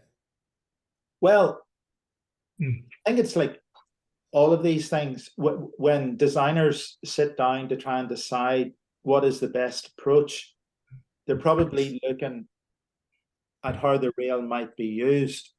A lot of people may use the rail maybe up to ×4, ×5 lifetime, you know, life size. People like yourself who are maybe taking huge numbers of imagery and maybe want to stop it at a point. If it goes off, they want them, you know, to work on from that. It's one of those things, probably they have to make decisions. And it's a bit like the batteries. Somebody asked why Canon, but I think from Novaflex's point of view, they had to choose a battery. And the battery, Canon's batteries were widely available, so they had to make a decision. Like, they couldn't obviously have it or design it in a way that it could take different types of batteries. It just wasn't practical. Sure. So they had to choose. I find that using the micro in the field, And again, it depends, can you get a whole day out of a battery? Well, first of all, depends how many stacks you're going to do. Secondly, it depends whether it's an original Canon battery or a battery made by another company. My experience with cheaper batteries made by other companies, they do not last anywhere like, you know, the length of time that the Canon will. I just stick 2 Canon batteries in it, and I have rarely ever flattened both of them. But I guess if you were shooting stack after stack after stack for 4 or 5 hours, perhaps, yes, of course. We'll see. That's what I'm going to do this week. I'm heading out with it to the field. Well, you may go talk to Canon and get half a dozen batteries. if you're going to work from, you know, from morning to afternoon. But it is, you know, compared to other rails that I've tried, it is, for me, the game changer. I would have to say that. I would be lost without it. But the Castle M is equally a very, very useful tool. Well, one of the participants today just bought the M and is having it delivered this week. Phil just got it, so I know he's excited to see your comments now. It's yeah, I can't wait to see how he gets on with that. It looks like a wonderful, wonderful piece of equipment. Well, hopefully I will be able to, when Alison finishes her fungi workshops, I think where the rail will have a huge advantage is for lots of people in your group and that follow you who shoot a lot of very, very small subjects but that are static. Mm-hmm. There's a big interest now in shooting fungi, particularly slime molds and things that are small that are in the field. And of course, they're not moving. So you've got plenty of time. Mm-hmm. It's not as if it's an insect and it's in the next meadow by the time you get your reel out.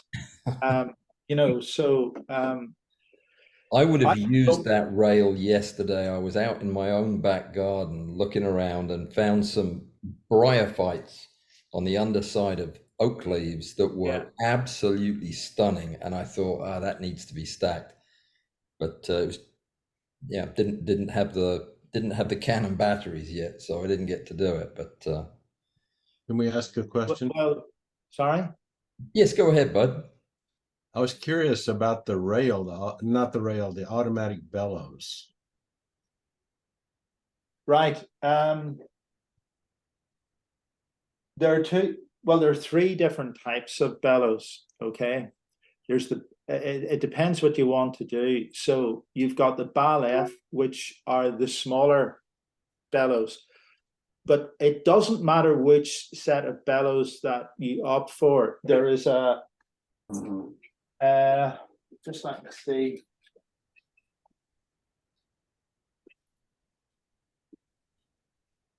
This is what makes the difference to the process. This is a retro reverse adapter. Okay, so one end connects to your camera, and Novaflex make whatever bayonet or whatever system that's required for your camera, and the other attaches to the lens, so you can use the lenses in reverse as well. So it gives you complete electronic control right through your bellows system. And it's very, very good. You can also use it without the bellows if you're just going to reverse lenses. That is an extremely useful thing, and I use that quite a lot. On the bellows, I have the BAL F bellows, the smaller bellows, but I also have the BAL Pro 1 bellows as well. With the Z9 being quite a deep camera, it's handier to have the slightly bigger bellows. But if you have the retro reverse adapter, whether you use Canon or Olympus or whatever it is, it will allow you to have complete electronic communication between your camera and your lens. It's not an expensive piece of equipment to have. And again, Novaflex, they have all of the different accessories that are required to work with your own camera system, or if you decide to purchase bellows, there will be the appropriate plates that everything fits together. Now that They set of also make- bellows there, is that the one that you can do draw focusing with? This one here, I don't have it connected up, but this one here is the Castball Pro. So this is the one that would fit onto the front of your Castel Micro. I might be able to just show you quickly. It would. Is that the one you were thinking about, Bud, when you asked? Yes. Yeah, well, that goes on The there. draw focus, yes. Yeah, that goes on there and it's locked into place. I'm not going to take it off, but you see where the mount is? Uh-huh. Maybe if I share my screen here.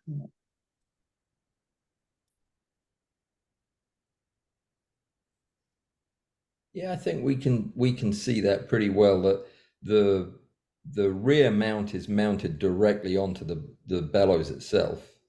Yes, so this goes on to the platform. Yep. And then you are able to adjust like so. So when you set your magnification, then you can work backwards.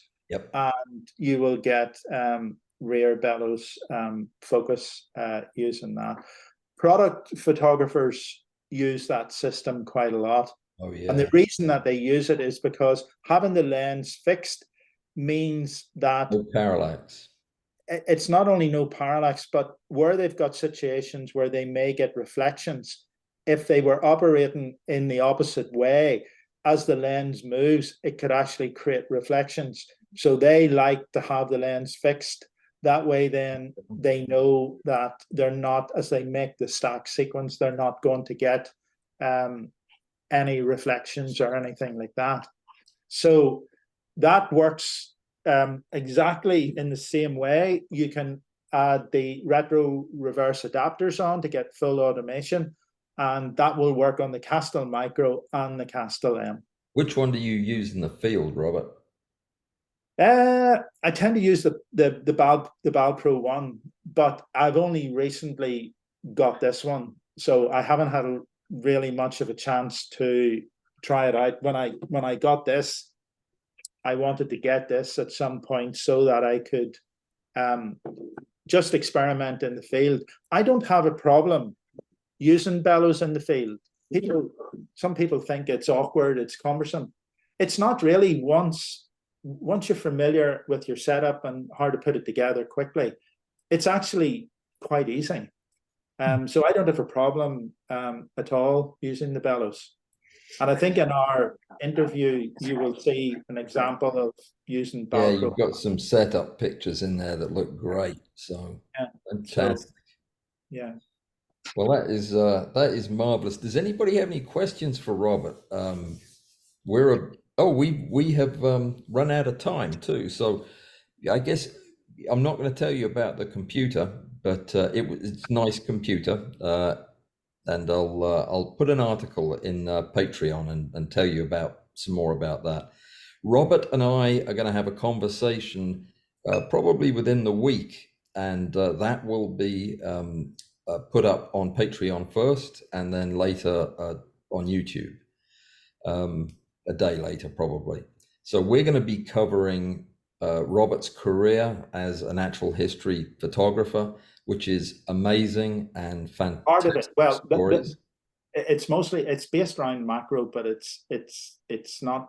Oh, I don't think it would be that interesting to other people looking at cave systems and hanging out. I wouldn't bet on it. This group is interested in everything, but we one thing became immediately obvious is your career is too long and too interesting to possibly hope to cover it in a single session. The miles are on the clock now, so I'm not 40 anymore. Yeah, tell me about it.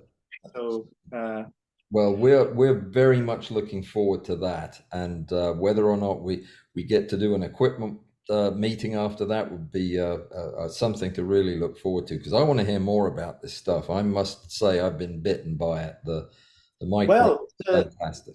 The thing about maybe looking at the NovaFlex system, what I have, I don't own every single component. I own a number of components, but it would be interesting, you know, in terms of how the things integrate for me. So whether I'm shooting panoramics on top of a mountain, or, you know, whether I've got a set of bellows down on a fallen tree trunk or whatever, just to show how everything kind of works.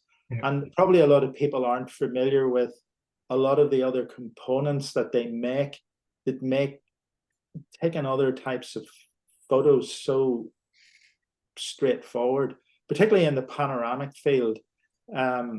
They make things called like a magic balance, which you can just attach again to either of their tripods.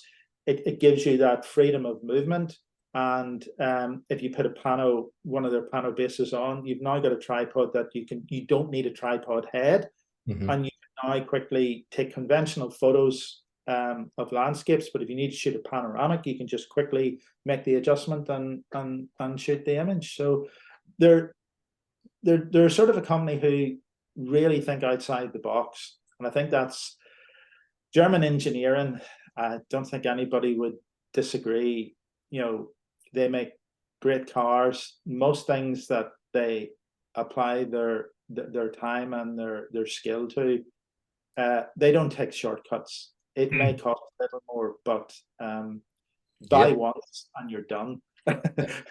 Sometimes buy cheap, buy twice, or you get a component and you paid for it and you realize, you know what, that's not doing exactly what I wanted to do, but you've already bought it. And we've all fallen into that trap. I have a pile of stuff lying 10 times. in cases that are redundant. Yeah, you know? I have 10 focusing rails myself that I would never use, but well, we we've all wrap it up, guys. been there. Hmm? We've been there. Yeah. Well, the last thing I want to do before I go, because I said I'd do it, is give Graham the entrance pupil size for the 50x objective. And I can't. I'll have to measure it, Graham. Can you see it there? It's about... Yes, thank you. It's about 1 millimeter. I'll measure it and give it to you by email. Okay, guys, thanks very much for coming by. That was a fascinating discussion today. And Alan, can I just say before Yes, everybody goes, can I take 5 minutes with you when everybody leaves just to run a couple of things by you? absolutely, absolutely. We'll just stay on the line. Okay. Anything from anybody else? Any comments, suggestions, complaints? Well, I would just like to say, Alan, that was fantastic. And guys, you really got to buy these books. Everything else. They are really good. What's the investment? Yeah, and I think that's very kind of you to say. So I think the previous one, I can't even remember when I wrote that one, but I think that was shot when I was an ambassador for Mamiya. I think it's all shot on medium format. That one, that previous one. Still good though. Yeah, and the new one. I will say one thing. One final thing for me is the secret of a really successful image is the planning, preparation, and just remember, the camera is the last link in the chain, and it's only there to capture what you want it to capture. It's not, the camera is not the be all and end all of creating a great image. It's the planning and the process that is the most important aspect. Yeah. And any decent photographer who is, competent at all, put any camera in their hand and they know what they're doing. Mm-hmm. And like I said, there are no bad cameras these days. Yeah. Not really. Nope. All right, everybody. Thank you so much for coming and for participating. This was a great meeting. Robert, would you consider doing an advanced ebook if nobody would publish it?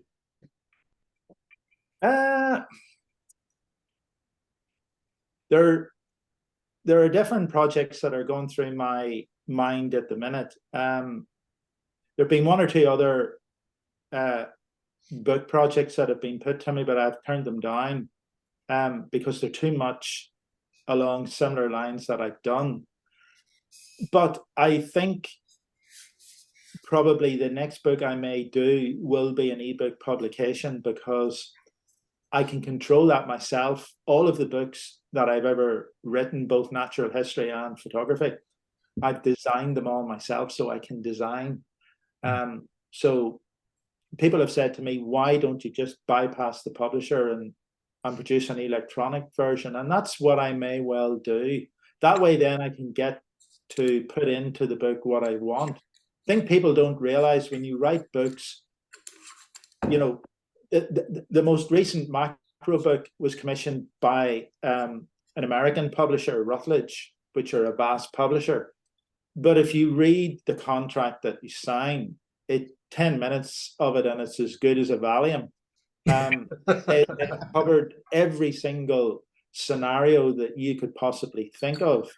And you've got very strict deadlines, contracts to, you know, produce A, B, C, and D. They are very, very critical if you know, veer off what you've agreed to write. And although in the last book I managed to squeeze in a few bits and pieces, they kind of allowed me, but they have people looking at what I write. It then goes out to a reviewer who's a photographer and an author, and it's looked and the facts and figures are checked by them. I think sometimes, you know, people will say to you, why did you include this and why did you include that? Quite simply because if they say we're giving you, the average photography book is what, 160 pages max, 120 sometimes. You are not allowed to deviate from that agreement. So if you write reams of text, there is very little room for photographs. And you have to do a flat plan in advance of every single page and every single chapter and how it might develop. And they look at that. And then you more or less have to stick to what you've agreed. The interesting thing that I put in some of my books, which other, I suppose, authors never really bothered, and I'll talk about that when I speak with Alan, is I devoted a whole chapter to the merits of a tripod. These days, people are trying to get away from tripods. I would never consider shooting an image without one unless what I was doing made it difficult to position or operate a tripod.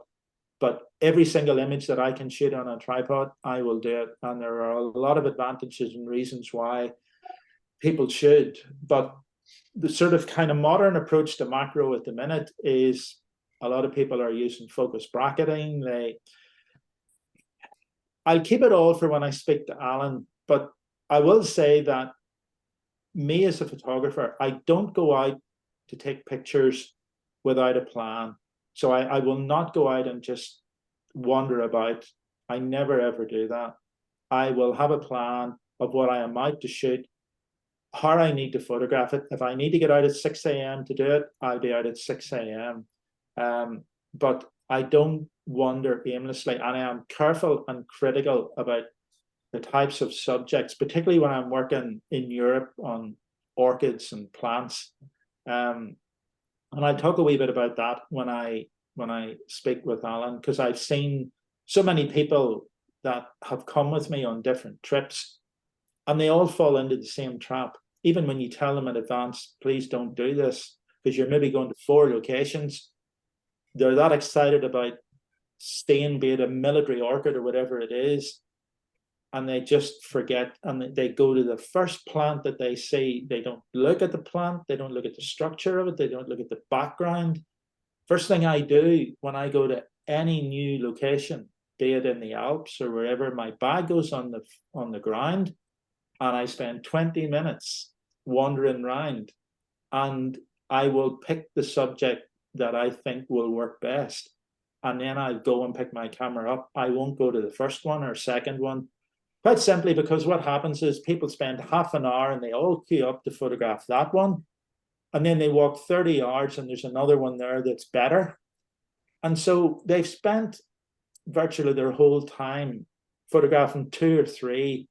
And then when they get to look at their images, where they've spent 40 minutes on the first 2, those images get binned. So just sometimes putting your bag down and studying what's in front of you is the best approach. Then you go straight to that one particular plant.